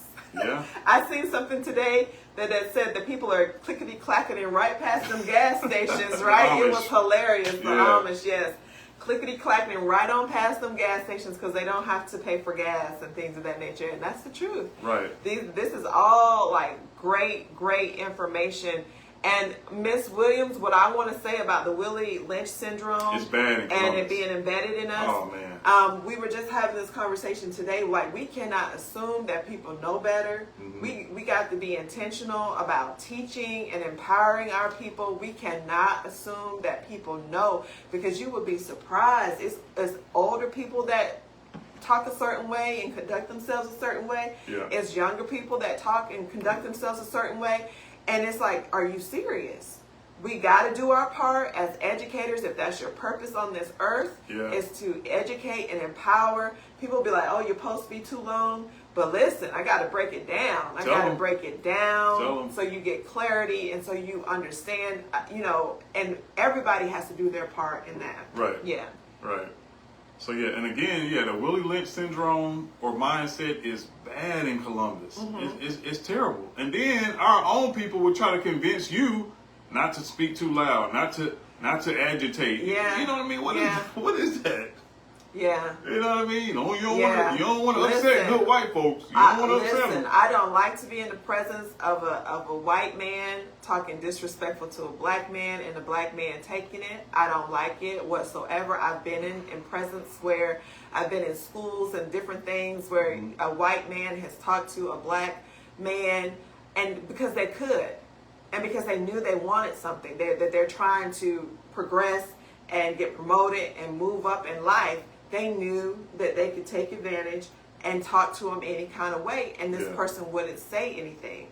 And I don't like it. I don't like it. And I feel like it's going to continue to happen, as long as we allow it to happen and we do not speak up and show that we have dignity and respect. And you're going to come correct, or you're not going to come at all. At some point, all these Christian folk here in Columbus, I'm going to need you to start believing in the God that you say you serve. Because if you believe that God is the God of promotion, if you believe that God is for you and no one else can be against you, then why do you allow yourself to be treated any kind of way and talk to any kind of way by people because you want to make sure you have your job, or you want to make sure you have your grant money, or you want to make sure that you don't have any problems in the community? It's not okay, because what it's doing is it's setting a precedent to hurt the people that's coming behind you. It's setting a precedent to hurt the people that's alongside you, because some of us ain't gonna put up with it. Right. And I think one of the brothers said, I'm not sure if it was today or yesterday, that some of our folks want us to stay exactly where we are. They don't want to move forward. Right. They don't want to move forward, and that's the problem. Right. And that was part of the problem with the Montgomery bus boycott.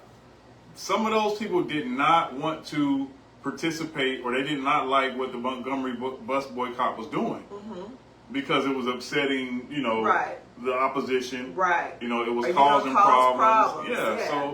We got to get past that. That's the only way we're going to move forward as a people. We cannot be worried. Right. We cannot be worried about somebody being upset or how somebody else feels about what we're trying to do as a people. What did you say? Equality. Yeah. We want the basics. Right. And there's too many scriptures. Like we are feeding the church. We are in the church Sunday after Sunday, Wednesday after Wednesday. Be strong and be courageous. There's too many principles in the Bible that tells us how to operate, but yet and still we're not operating in that way. And I get wisdom. I get we got to pay our bills. I get we got to live in our communities. But it's like I think Ms. Webster said, it's this individualism.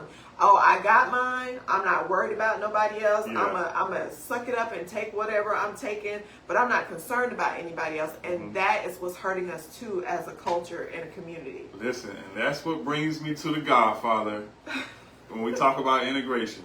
Integration has caused us to have this mindset of, like you just said, I got mine, you better get yours. Yeah. Because it tore our communities apart. Yeah. You know what I mean? And that's what happened to Black Wall Street. Mm-hmm. And we're talking about the new Black Wall Street. If y'all not familiar with Stonecrest Mall, yes, in Atlanta or outside Atlanta, the new Black Wall Street is closing. It may have already closed, but it did not get the support. So that's what integration has done to us. Mm-hmm. You know what I mean? The Liberty District, the Liberty Theater was the biggest and the best theater in Columbus. Mm-hmm.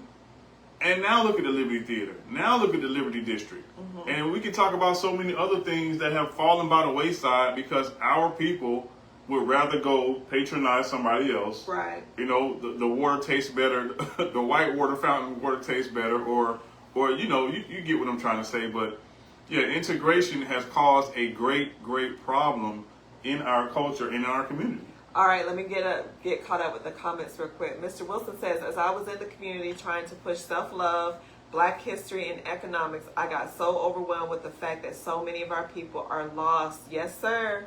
Yeah, that's yes, a fact. sir. That's Children raising children. Others come here with group economics embedded in them. We can't even agree to open one grocery store and shop at that one grocery store. We got a lot of work to do. That's the truth, sir. That's a fact. That is the truth. But I'm hoping that if we can get enough like-minded people aligned, then we can make something happen. Yeah, we're all here. It's going to take some like-minded people to just get aligned and make some things happen. What we have seen, though, is that, is want to be big eyes and little U's, and, it's my way or the highway in the elderly community. So, like, y'all got to work with us, or we got to work in our generation. And listen, I am all about empowerment. Mm-hmm. That is a part of who I am. I don't want you to depend on me. Mm-hmm. I want to be able to show you the ropes, show you how to make it happen, and I want to sit back and watch you and be proud of what you accomplish and what you do. I don't know what kind of mindset some of these people have, where they want to be territorial, where they, want to be controlling, where they want to, be in charge of everything. We're not going to make it as a culture not at all. And we haven't made it because of that mindset. Yeah. Empowerment, that's where it's at. Teach people, what's the little thing, give me a sandwich. You give them a fish. Yeah. They eat for a day. Right. You teach them how to fish. Yeah. Feed them for a lifetime. Right. And that's what we're about. That's what we're about. Right. Giving you the knowledge, giving you the skills, giving you what you need to be successful. And then I want to be able to see you do it. I want to be able to see you move forward and be successful. Yeah. More successful than me. And then teach somebody else. But we don't all have that mindset in our community. Very territorial, very mine and individual. It's unfortunate, but the people to make it happen and to change that mindset and that narrative are here. And that's why we champion to continue to have this conversation. Don't let it stop here. We need to continue these conversations. We need to have a weekly forum or a monthly forum or a quarterly forum where the community comes together and talk about these issues that we're having. And then put action steps in place and make things happen. Right. Ms. Williams says, integration hurt us. Why shop anywhere when I can get the price cheaper at the Pig? Yeah. Listen, I remember as a kid, all of the things. I remember the Columbus Times being in the neighborhood. I remember going to the candy store and the owners looked like us. You know, it was so many different businesses, the cleaners. Yes. How many of y'all remember Flipside? Yes. And I can go on and go on the Moving Man. I can go on and on and on about how many Top Hat Chicken. You know what I mean? Like I can go on and on and on about the businesses that were in Columbus. Mr. Larry's, he's still going. Yeah. How many people patronize Mr. Larry? And that's what I'm saying. We need to tell our people, go get all your beauty and barber products from people that look like us. Yes, he should be running out. He shouldn't have nothing on the shelves. Oh, man. As much as we shop in that department and we make people billions of dollars, well, he should be a billionaire. But he's not.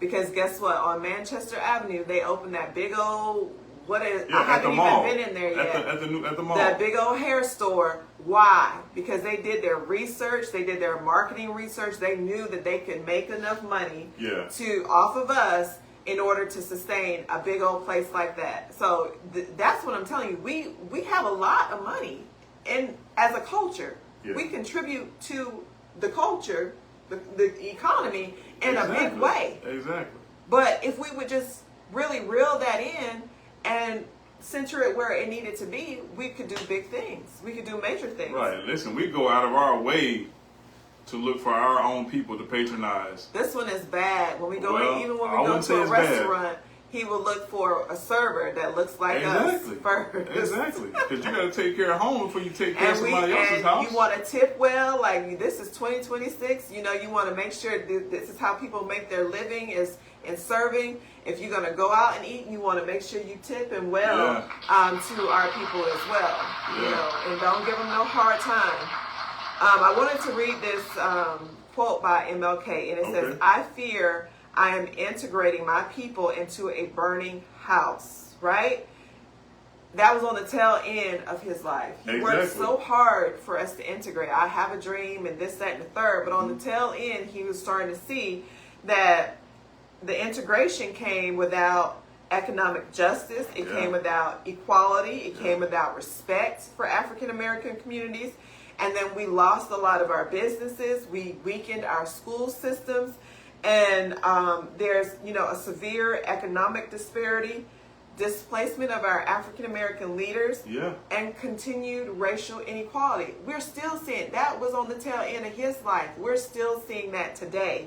And what's really sad is that we went as a culture of people from not being allowed to read legally, right? It was forbidden, to being able to read, and we're illiterate. We're going to school every day, and our babies are illiterate. Illiterate, not reading, comprehension, math, science, social studies. It's the current lady that's running for district right now, District 10. She only brings up the reading and math. But when you look at the facts, it's not just reading and math, it's science and it's social studies. And that makes me hurt inside. Education is my place. But it's like being a fish on dry land in this school district. Everybody's smiling and clapping and patting themselves on the back because we're doing great things, but the numbers say different. And integration has hurt. Now, I would say our schools are segregated. The schools on the south side, most of them babies are African American babies. All of them, 90%. But what in the world is the disconnect between the education that they're getting and not getting? Now, speaking of, a happy note, we went to Carver, we saw The Wiz. Yes. Oh my gosh, it was so good. Yes, shout out to those who put together that Key Elementary. Yes. It was so good. It was so beautiful. I love the attention to detail for the set. Yeah. And then your main characters, you had Dorothy, you had the lion, you had the Tin Man, Scarecrow. You had the Scarecrow. Yep, the Wicked Witch. They did an excellent job. The little girl in the pink dress, honey, she was like holding the little head up. An excellent job. And that is a great way for these babies to learn, to, you know, read, and they memorize their lines. They did a wonderful job, and that's what type of learning I believe our children need. You know, get outside of the box of sitting at a desk and learning in that way. Excellent production, very proud of those babies. They did a great job, and all of those who supported and the teachers. Miss Williams, I think she's on here. Look, yes, excellent production. Yeah.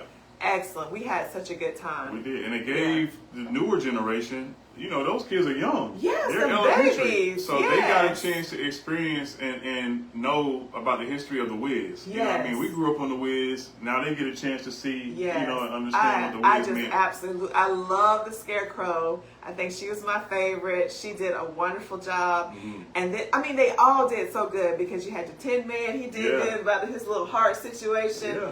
Everybody did so well, and they brought it home at the end. Yes. Shout out to is it Dr. Flakes or Mrs. Flakes? Shout out to Mrs. Flakes. But yeah, they brought it home at the end. But it was a great production, great show. We had a good time. Yeah. And so, you know, just great production, giving children the opportunity to learn in that way, very hands-on. You know, it's a great way for them to learn. Yeah. Great way for them to learn. Okay, let's see. All right, we are so behind in STEM, robotics. As much as I hated AI, that's the truth. Yes, these babies are hurting. Parents don't care. Government ain't going to help. I just feel like we are doomed. Yes, thanks for coming. Yes, ma'am. And then we need to bring back trades and vocational programs too. That is so true. Yes.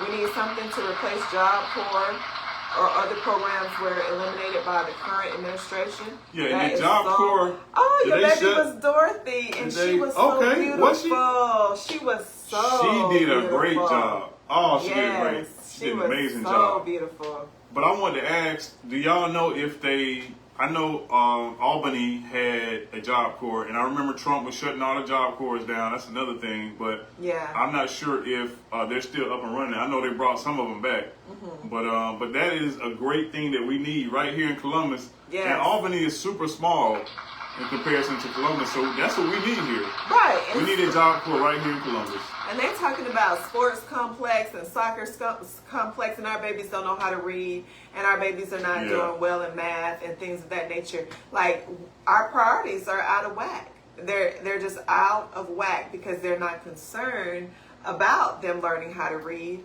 or doing the math or any of those things. When they say they're bringing jobs here to Columbus, like, okay, for who?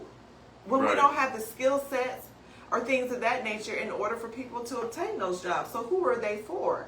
Right, and that's why that's why Job Corps is so critical, and for people to learn a trade, because if they learn a trade, they can master that trade and then use that trade to open a business for themselves and support their families. You know what I mean? So that's why we need a trade school. Right. And I get that CTC has programs, but you got to pay for that. Listen, you know what I mean? In Job Corps, you don't have to pay for anything. Right.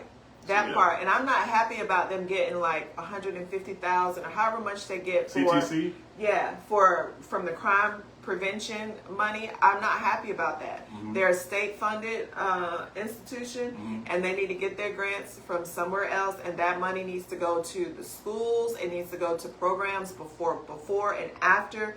Parents who have a high absenteeism rates, that's because guess what? Either they're working and they're not home when their kids are going to school, or they need help. And there's different ways that money needs to be used as opposed to giving it to a institution where they can get funding somewhere else. I just don't believe that amount of money. Girls and boys, the Girls Inc., Boys and Girls Clubs, all these different entities, give them more money. Exactly. Or make sure, like, wherever the pain points are, that's where the money is going. If it's high absenteeism, how are we making sure these babies are getting to school? Right. If the grades are low, where's the tutors? Where are, all these after school programs we are saying that the crime prevention money is going to, but the babies are still not able to read? The babies are still behind?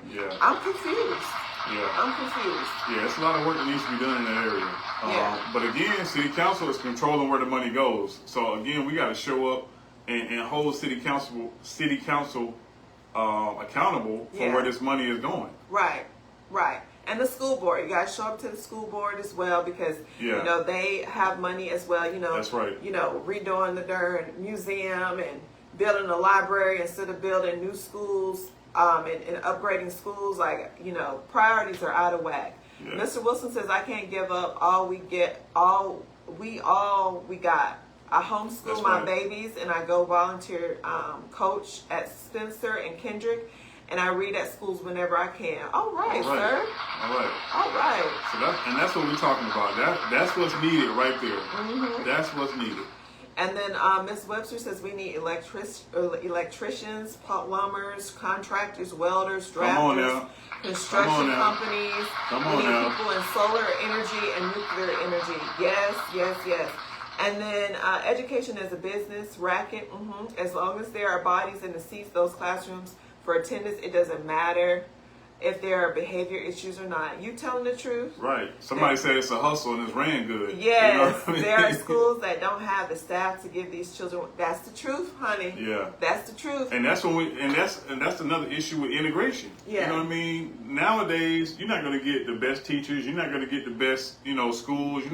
But back in the days before integration, you had quality teachers. You had it, and they look like you, and they want to teach you not just the regular curriculum. They're going to teach you about your history. That's right. That's right. You're going to get a full lesson in these schools when you have teachers that look like you. And I mean, the fact that they did the whiz, that is amazing, right? Yes. Because you're not likely going to get that at another school. Not at all. That is amazing. Not at all. That is amazing. Yeah. So it's so much work to be done, and of course we do not want anybody to be overwhelmed or hopeless, but we got to talk about these things. We got to make sure that we're taking actions to show up and voice our opinions, and also put in the work to make change where we can make change. Now this morning we attended a Franchise Missionary Baptist Church. Their guest preacher was from Miami. Yeah. And he is the chaplain for the Tuskegee University. Is he? Yes. Okay, I thought it was in Texas. Wiley College. Well, listen, it said on the thing. He was the chaplain for Tuskegee University. So I don't know, maybe he's relocated or what have you, but amazing service, amazing people. Everybody was so nice. And so, the church is one of the major hubs of our community. It is. It is one of the major hubs of our community. Is where people are gone to gather, right? We need to maximize our potential in these schools. Like, if they're not going to teach history in schools, that's fine. Monday, Tuesday, Wednesday, Thursday, Friday, Saturday, Sunday, one of these days, history class, right? It's too easy. The things that are missing in schools, the church can fill in. You have educators there. You have people who are principals. You have people who can come in and teach what we're missing and what we're not getting. They also can offer tutoring. And so we got to do our part as community leaders, as community neighbors, to fill in the gap and stop allowing our children to slip through the cracks. Right. We cannot depend on a system that was not designed for us to be successful in the first place, for us to be successful. And it's not okay for a little of us. We got to care about all of us, the least of us, I agree. And the first history lesson comes from home. You know what I mean? The first education, your first education comes from the house before you even make it to the classroom. So we got to stop trying to point all of the fingers at the system, and we got to take some of the onus or responsibility. Yeah, because parents used to take pride in making sure their babies was potty trained. Yeah. My mom, it was a big deal about one, if not before one, she expected for us to be potty trained. She put in the work for us to be potty trained. Your circles, your colors. You had the big paper where you're trying to trace and write your name. Exactly, we did all that basic stuff you're supposed to get at home. These babies are showing up. They don't even know their real name. They know their nickname. Yeah. Poo-poo and Papa, and not their real name. They don't know their shapes, their colors, their letters, anything. And I tell you, in 8th grade, when you're writing on the wrong side of the paper, our education system is in a bad place. Yeah. And people don't want to discuss those things. They don't want to talk about those things. They want to just point out the things that are going well, but we have too many of our babies who are falling through the cracks, graduating and cannot read, cannot fill out an application. That's real. It is real. It is real. And like you said, that's a huge problem in the community. And let's talk about... How you doing, Miss Sharon? She says we must take care of our children. Yes, ma'am. Welcome to CANDID. Yes, ma'am. And parents play a major factor. They sure do. Exactly. That's your first education. Those are your first teachers right there. That's right. You know what I mean? That's right. Let's talk about the merging of Brewer and... Was it St. Mary's Road School that they merged together? St. Mary's School and another one, yes. Was it? I think was it Brewer? Brewer is the school that they're at. Okay. But was it Diamond? I think it was Diamond. I don't know which. But but the two, if y'all know, the two elementary schools that they merged. But how do you feel about that? Was it needed? Was that necessary? No. Could they have done something different? You know what I mean, with the tax dollars. Listen, my degree is in educational leadership, right? And I've been in the schools, and I shared this story before. When I first got here in 2017, and they told me in orientation, like, these are the schools that we can't keep teachers in. We can't keep substitutes. Still. I intentionally went to those schools, Fort Eddy, Baker, Rothschild. I intentionally went to those schools. I'm built for it, right? I'm built for it. What I understand is that within the schools, you know, building principles matter. Yeah. The people who are in charge matter. And if they don't set a tone that, hey, this is what we're about and this is what we're doing, the children will run all over them, and then the teachers will not have the support that they need to be able to teach and, you know, do what they need to do in those classrooms.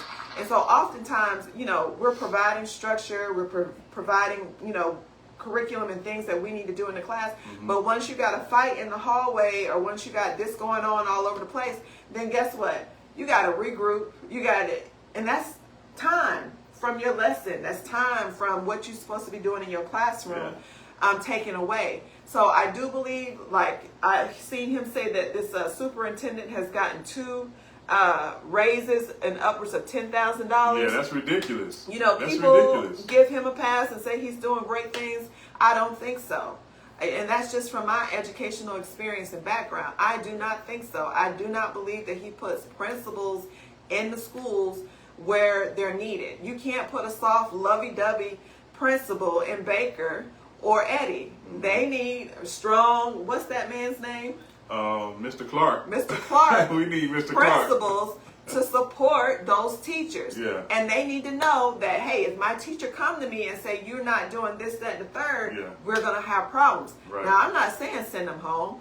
I'm not saying suspend them and put them in ISS. Right. But there are things that can be done within the school system, within those buildings, that you can handle discipline. And we know how to do that. You did not have to move these kids from schools and put them all in one and highlight the fact that they're, you know, illiterate and not on track of where they're supposed to be, because guess what? They're still not where they're supposed to be.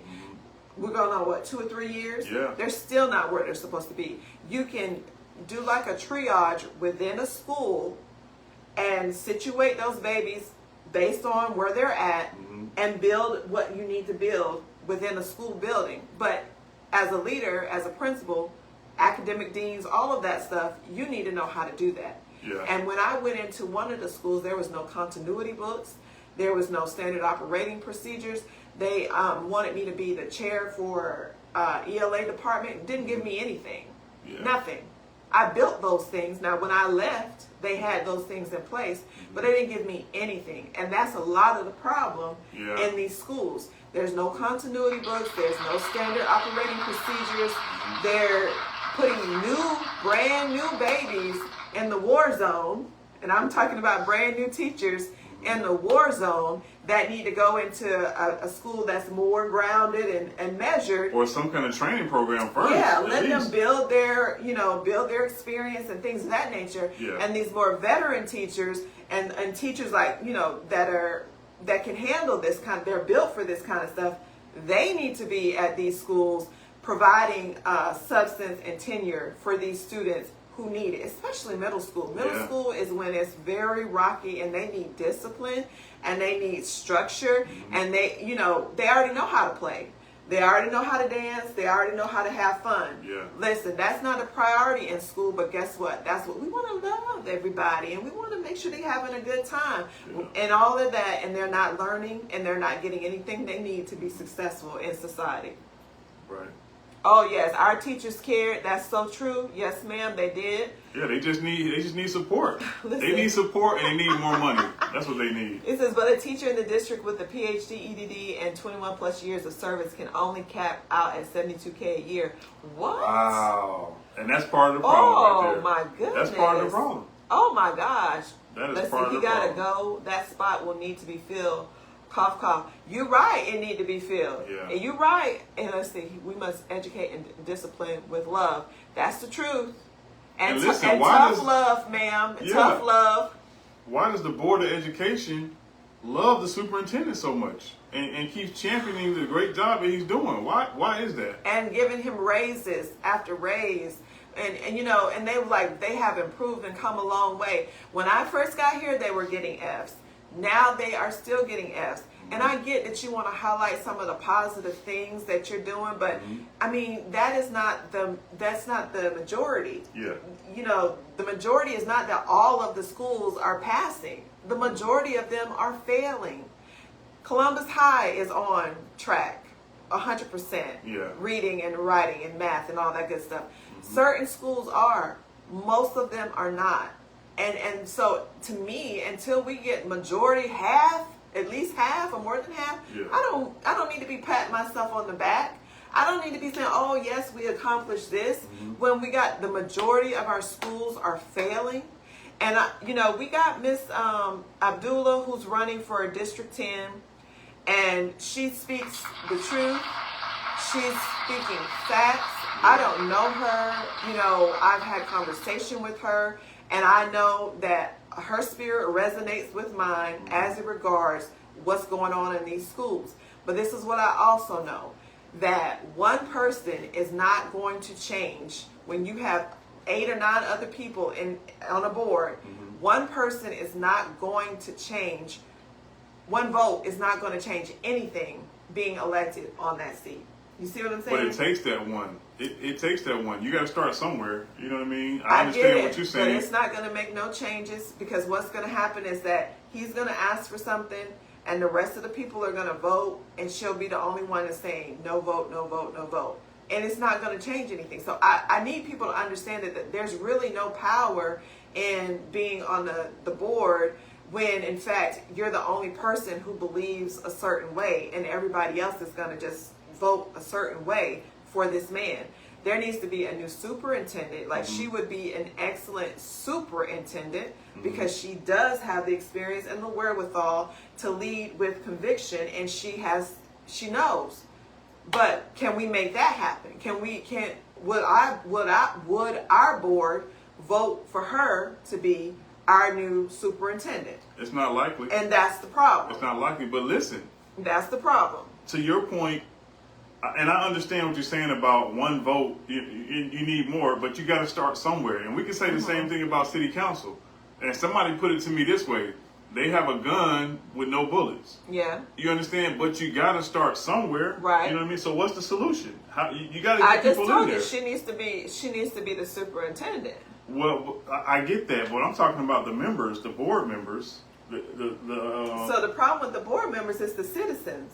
Right now, well, that's the District 4 lady. Because the superintendent is not running everything. The superintendent is not. They run them schools. They put the principals in there. They do. They put the assistant principals in there. They are more in touch with the school than the school board is. They don't have anything to do with the schools. They approve a budget and curriculum and things of that nature, but they don't have no direct access to anything that's going on in the school. The teachers, nothing. So what's the benefit of having a school board members? What's the budget and the curriculum? Well, I mean, that's it. Okay. That's it. But what say you? That's it. We appreciate the comments. The power is in the superintendent. What do y'all believe? And that's where I believe Dr. Abdullah or Dr. Kia Chambers would better represent us as being a superintendent. Yeah. The board, they don't have. You can email them today and say, at this school, this and this and this has happened. They're gonna tell you talk to the building principal. They're gonna tell you talk to the school. They can't do anything. They can't solve anything. They're voting on budget and curriculum and the new superintendent. Whatever he brings to them and says that he wants, they approve it. Okay. Yeah, that's it. She says the children have to learn how to read before the 2nd grade. We have children that can't read. And they are in higher grades. You have to know how to comprehend. That's the truth. Yes, that is so true, that's honey. plaguing our community right now. That is so true. And because, you know, we had kids in 6th grade, they were reflecting 2nd grade reading level. Mm-hmm. I mean, what are we supposed to, we can't make miracles out of that in 6th and 7th grade. We can't make miracles out of that. Yeah. Some children can't test well, but they are amazing students. That's the truth. Yeah. That is so true. There's so many dynamics that contribute to our babies. And so, yes, recall the people from their positions. Yeah, listen, good luck with that, Corey. We are about that life. We are about that life, but good luck with that because, again, it can be done. District 4, what's her name, Miss Buckner? Mm-hmm. Nobody runs. She's uncontested. Nobody's going to run against her. When they did run against her, you know, it was Toya Tucker. She was not successful. The lady, she's going to sit in that chair, and I hope not, but she's going to sit in that chair until it's time for her to transition. I don't see her going anywhere anytime soon. Why? Is that okay? It's not okay. It's the norm. That's it is the norm not okay. Here. Cantrell, you know, he's up in age. Why haven't y'all mentored somebody else to take your place? I just don't understand that. Well, listen, somebody told me it's about power, it's about notoriety, it's about, you know... Oh, I'm on the school board, big deal. And they're failing, and your district is failing. But it means something to those who will sit in these seats forever. It means something to them. Listen, she said some children are taught how to manipulate and misbehave before being taught how to read. That's the truth. Yeah. Too much overhead on Macon Road that should be in schools. Okay. Yeah. Exactly. Yeah. Exactly. And so especially schools like Eddie Middle School, Baker Middle School, Rothschild, you know, these schools are falling apart. Right. Some of these schools are infested with roaches. You know what I mean? But they're putting money other places and they're giving their superintendent raise after raise. Absolutely. Like you said. So and I asked Pat Frey, I mean, she doesn't even have a clue. I asked her when she was running the first time, you know, do you know that the school is infested with roaches? As a educator, on my desk, every time I move a folder, or every time I moved anything, I couldn't leave a drink. There's roaches crawling out all over the place. And oh, well, they spray. Well, it's infested, right? That means it's all infestation. It don't matter how much you spray. The building is so old and they're so deep and entwined in there. They're coming out all over the place. It's an infestation. And those are the type of conditions that teachers are working in. But you want to build a brand new library across the street where people come in after school and on the weekends, but teachers and students are spending hours, Monday through Friday in a class and in buildings that are not, you know, up to par. Yeah. Listen, and as a teacher, you can only do so much. We painted, we cleaned, we tried everything to create an atmosphere for our students. But that school should have been on the list for renovations. Yeah. It should have been a new school for renovations. But no, we got money to spend on a library. We got money to spend on giving a raise to a superintendent. Priorities are out of whack. Yeah.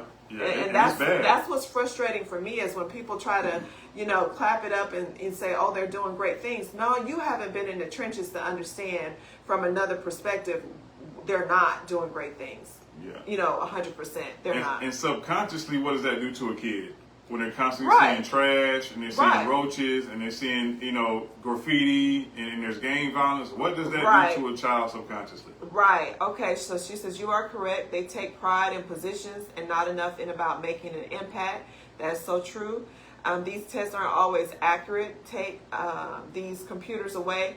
Yes. Yeah. Go back to books. Yes. Yeah. They're taking books away for a reason. Yes. And it's been a study that's been done that's shown that since they've gone away from books, I don't want to say the IQ, but the level of education has gone down. Right. The level of comprehension has gone down. And you know, these kids will get mad. In ELA, take out some paper and some notebook paper. Oh, I want to use my... No, I need to know that you can write. I need to know that you know how to put your name on the right side of the paper. Yeah. And I need to see that you can form thoughts and write paragraphs. And then guess what? In 8th grade advanced and magnet classes, I learned that you did not know how to do those things. Computers are hurting our children. Yeah. Okay. And why do they have access to YouTube while they're on their Chromebook? That part, that doesn't even make sense. Listen, Miss Webster said roach infested schools. How terrible. Absolutely. Yeah, it's right. Bad. It's bad. Key is one of the schools that have an infestation with bugs. Yes. Let's see. We the people got to care enough to stand up for our children and force these people out.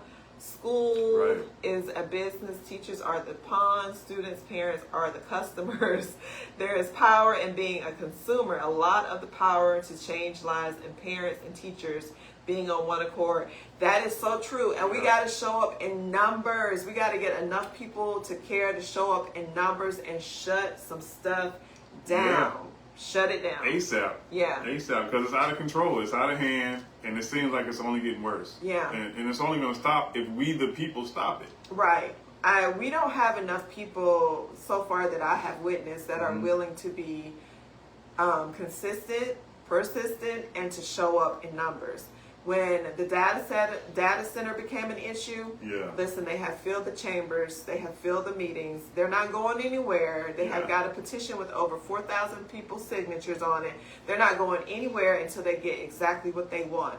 When there was an issue with the animal control, they filled the chambers from front to back. And they showed up on the public agenda, over 20 people at a time, animal advocate.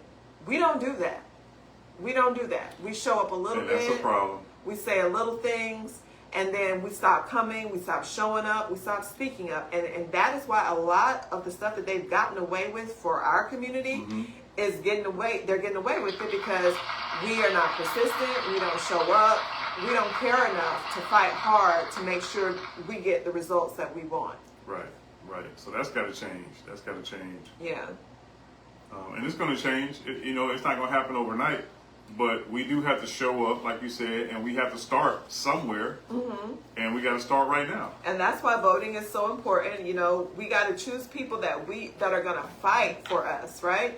Fight for us, meaning they're going to speak up for us. They're not going to sell out. They're not going to become ambition, focus where it's all about me and making sure I get reelected, as opposed to making sure you stand on what's right for the community. We don't have time for that. We don't. We do not have time for it. And it's not personal. People need to understand it's not personal, but it is personal, right? Because our lives, our daily lives are at stake every time we elect somebody that does not look like us and does not care about us. They don't even have a point of reference to even understand the struggle or the challenges or the knowledge to care. I agree. And when you asking black people, how can I connect? When you asking black people, will help me to learn, you have already told me all I need to know, that you're not it. Yeah, you're not it. You need to have a connection before you run. You need to be in the community, building these relationships before you run. And you need to have a darn understanding. You need to have a darn understanding and some darn empathy and some darn receipts where you have, let me see. Oh, okay, no, I thought that was Miss Jessica. She is missing. She didn't come to the city council meeting. Yeah. And I haven't heard from her, so I thought that was her. I hope everything is all right. Yeah, I hope everything is all right with Miss Jessica. Man. You know how I can go down in Columbus. But yeah, so I'll let you land your plane and then. Okay, let's see. It's hard to motivate parents to care because school has now become a certified daycare. Absolutely. Yes, goodness. And the teachers have no power. None. Because, back in the day, and I understand things change and evolve, but back in the days, you didn't, a teacher, we didn't have all these discipline problems. Right, First of all. I mean, and we had our share of discipline problems, but now the teacher is dealing with discipline the majority of the day. Yeah, and it's like, it's not the first time and strike you're out, it's the fifth time.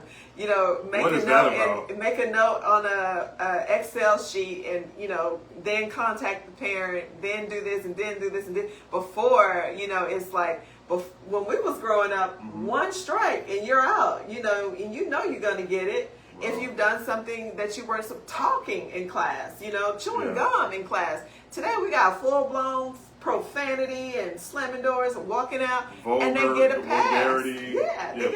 Young kids exposing themselves in class. Like it's a lot going on. But I do understand, as far as education to prison pipeline. I understand they're trying to prevent and stop, curtail some of that. Yeah. So I get it, but at the same time, there has to be a new system, and there needs to be new leadership, like you said, of people who are going to come in there, no nonsense, set the tone, and then fix the problem. Right, and so without having to suspend the kids, or like you said, put them on I'm not ISS. about suspending them. Listen, you're gonna hate life if you have to come and see me. You're gonna hate life if you have to come and see me. I'm not sending you home. And this is one of the things that I would implement. If you rotating from class to class and you misbehaving, you're not rotating no more. You're gonna come and sit with one of the strictest teachers we have, and you're gonna get your lessons, and then you're gonna earn the right to rotate from class to class. But no, you will sit in that classroom, you will do your work, get every subject, not ISS either, because you get people in there that they're not educators and they're just babysitting, and the kids are doing whatever the heck they want to do. I mean a certified educator, and you're gonna get your subjects, you're gonna get you're gonna do your work. We're not suspending you, we're not sending you home, and neither are you gonna rotate from class to class creating havoc. You're gonna be in there with your favorite teacher getting your work done. And I was that favorite teacher. You acting up, come see me. Now listen, and you can speak to this, being an educator and being in the system. What problem or what issue do the parents play in you know what I mean, being enablers for their kids when you try to hold the kid accountable? Because back in the days, you could call the parent, hey, your child is misbehaved. Yeah. Now if you call the parent, listen, they'll cuss you out first. Oh man. Second, these cell phone situations in middle school, you're not allowed to have a cell phone, and you take it from them, and the parent has to come and pick it up or what have you, give it right back to them in front of you, like, What do you do with that? What'd you take his phone for in the first place type situation. So, parenting is part of the problem, because for some parents, there's not no standards in place for how children are to behave. I will go to church and see these same babies sitting like angels in the front row with their parents, like angels. And I'm like, now if you can sit down and be quiet and do what you're supposed to do in church, I know you can do it in class. But it's like an automatic, when I get to school, I can act up, I can do what I want to do. And I don't know if that is, parent influence or what kind of mindset, where that came from. Yeah. But it's Miss Sharon said I went to observe my child classes. After the third class, I was told I couldn't observe. Parents cause too much trouble. Oh, Miss Sharon, was you getting a hold of people in there? That's probably what happened. I did have a parent. I had a parent in another class, and she was like, now y'all know better. Y'all know y'all not supposed to be acting up like this, because they was giving that teacher fresh, how you used to say it? Fresh hell. Yes, they was giving the teacher with a parent in there, and the parent was like, oh no, y'all know better. Y'all know better. So listen, if you act a fool in front of your parent, that says it all right there. That's tough right there. What are we gonna do about you if you will curse you can do and act up in front of your own mama? Listen, and then on the other side, we have had parents that will tear you up in them bathrooms. Yeah. I had a little short, sweet little girl. But when I called her mama, though, her mama didn't play. It took her right on. You hear her screaming and hollering all down the hall because her mama done tore her up in the bathroom. So you got some parents that, do and care, and you got some, the teacher is the problem and the kid can do no wrong and stuff like that. So we fight different battles, because while my daughter, she was in another school, and they didn't care enough for her. I'm saying, what happened to her? She had a 100, and then it went to this, that, and third. I'm trying to get it. It's still an A. What do you mean? I'm like, and I got a hold of them. Like, don't say that in front of my child that it's still an A. Yeah. Because I'm trying to understand where she is not mastering the content. That's the source of the issue here. Not that it's still an A. She's not getting something. And that's the difference between people who care about your children and those who don't care about your children. And that's what we're running into. But go ahead and land your plane. Okay, honey. Let's see. I sat in classrooms and the children were out of control. Don't get me to talking, Miss Williams, now. Don't get me to talking about this poor class management, too, with some of the white teachers. I had a white teacher across the hallway. Them children would curse him out. every day. Every day, slamming doors, yelling, screaming. Man. So I was managing my class and his, because when I walked over there, they already knew what time it was. The respect was there, and they knew better. They knew better, but as long as they could get away with it and thought they was going to get away with it, they would. So a lot of that, I blame the building principal, because if your teacher is not, behaving with good classroom management, well, you need to reel that in. You need to figure out what you're going to do. They're not fit for this job, you know? Where are the children? Where the children were? Let me see what she say.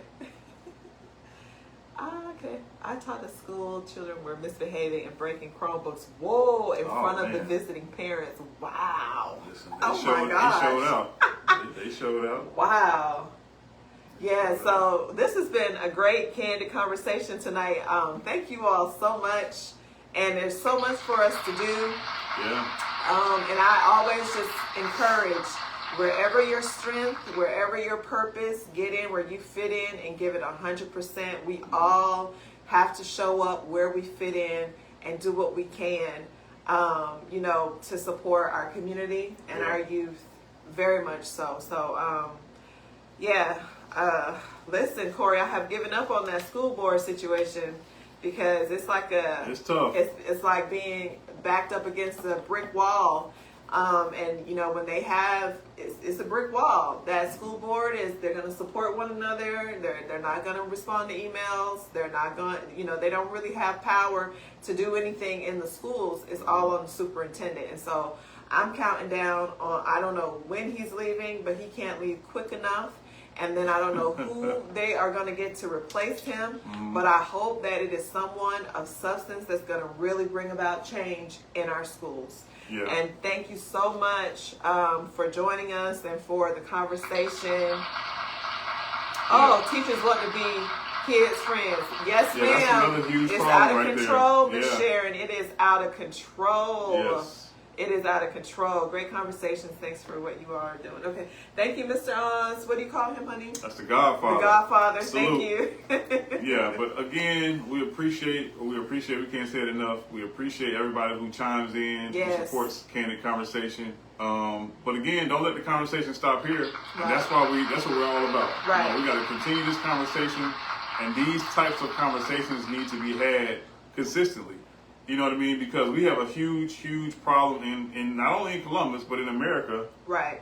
With white supremacy, with racism, and other things that are going on that are affecting our everyday lives. So May 19th is the last day to vote. If you have not casted your vote yet, please make sure you go vote, because your voice does matter. Right. Voting does matter. Right. And we have a job to do. Too many people fought and died and bled so that we could have the basic right, the God-given right to be represented, you know what I mean, in this world, in this country. So, we've got work to do. We understand it's an uphill battle, but we are here, and we're ready to lock arms with anybody else who's willing to fight for what's ours. Right, because what we also want you to understand, not only are we on here talking, we are out in our community. We're about that action. We are showing up. We are speaking truth to power. And we are doing what we can to support our community. And we need everybody's help to do that. We got some who are on a different agenda. We're not about that life. What you see is what you get all the time. That's right. So listen, it's been a plum-pleasing pleasure. Shout out to our guy, what's his name? Brown. Shout out to Les Brown. Listen, we appreciate y'all. We're going to be here next Sunday, same time, same channel, 6:30 p.m. Eastern. We're going to see the movement in the morning. That's somewhere. Right. We're going to see the movement in the morning. We'll see y'all. Listen, I am so proud of those ladies. Oh, man. They are the truth. Yeah, it's been a pleasure. It's been a pleasure. But we'll see y'all in the AM, bright and early. But peace and love. Make sure that you vote. Make sure you're getting out the word to felons that they can vote. Yeah, there's criteria and stipulations, but you absolutely can vote. If you have not gotten your copy of the 706 Citizen book from Denise Cambridge, please, we're going to put her information in the comment section. And Mr. Oz says they need to stand in line as long as it takes. As long as it takes. Take someone with you. That's right. That's right. Take somebody with right. you. Shout out to the Urban League. They are giving rides to the polls. Yes. So if you know someone that needs a ride from, I think it's 8 a.m. to 5 p.m., they are giving rides to the polls. And listen, our candidates, listen, get that minivan situation. Yeah. Check out who has not voted. Get to work. Get to work. Your work is not done yet. We need you in these seats. We need your representation. And please know, we're going to hold you accountable just like we're holding everybody else accountable. Don't play us. That's right. Don't play us. That's right. So listen, Good night, again, y'all. it's been a pleasure. Peace and love. We'll see y'all next week.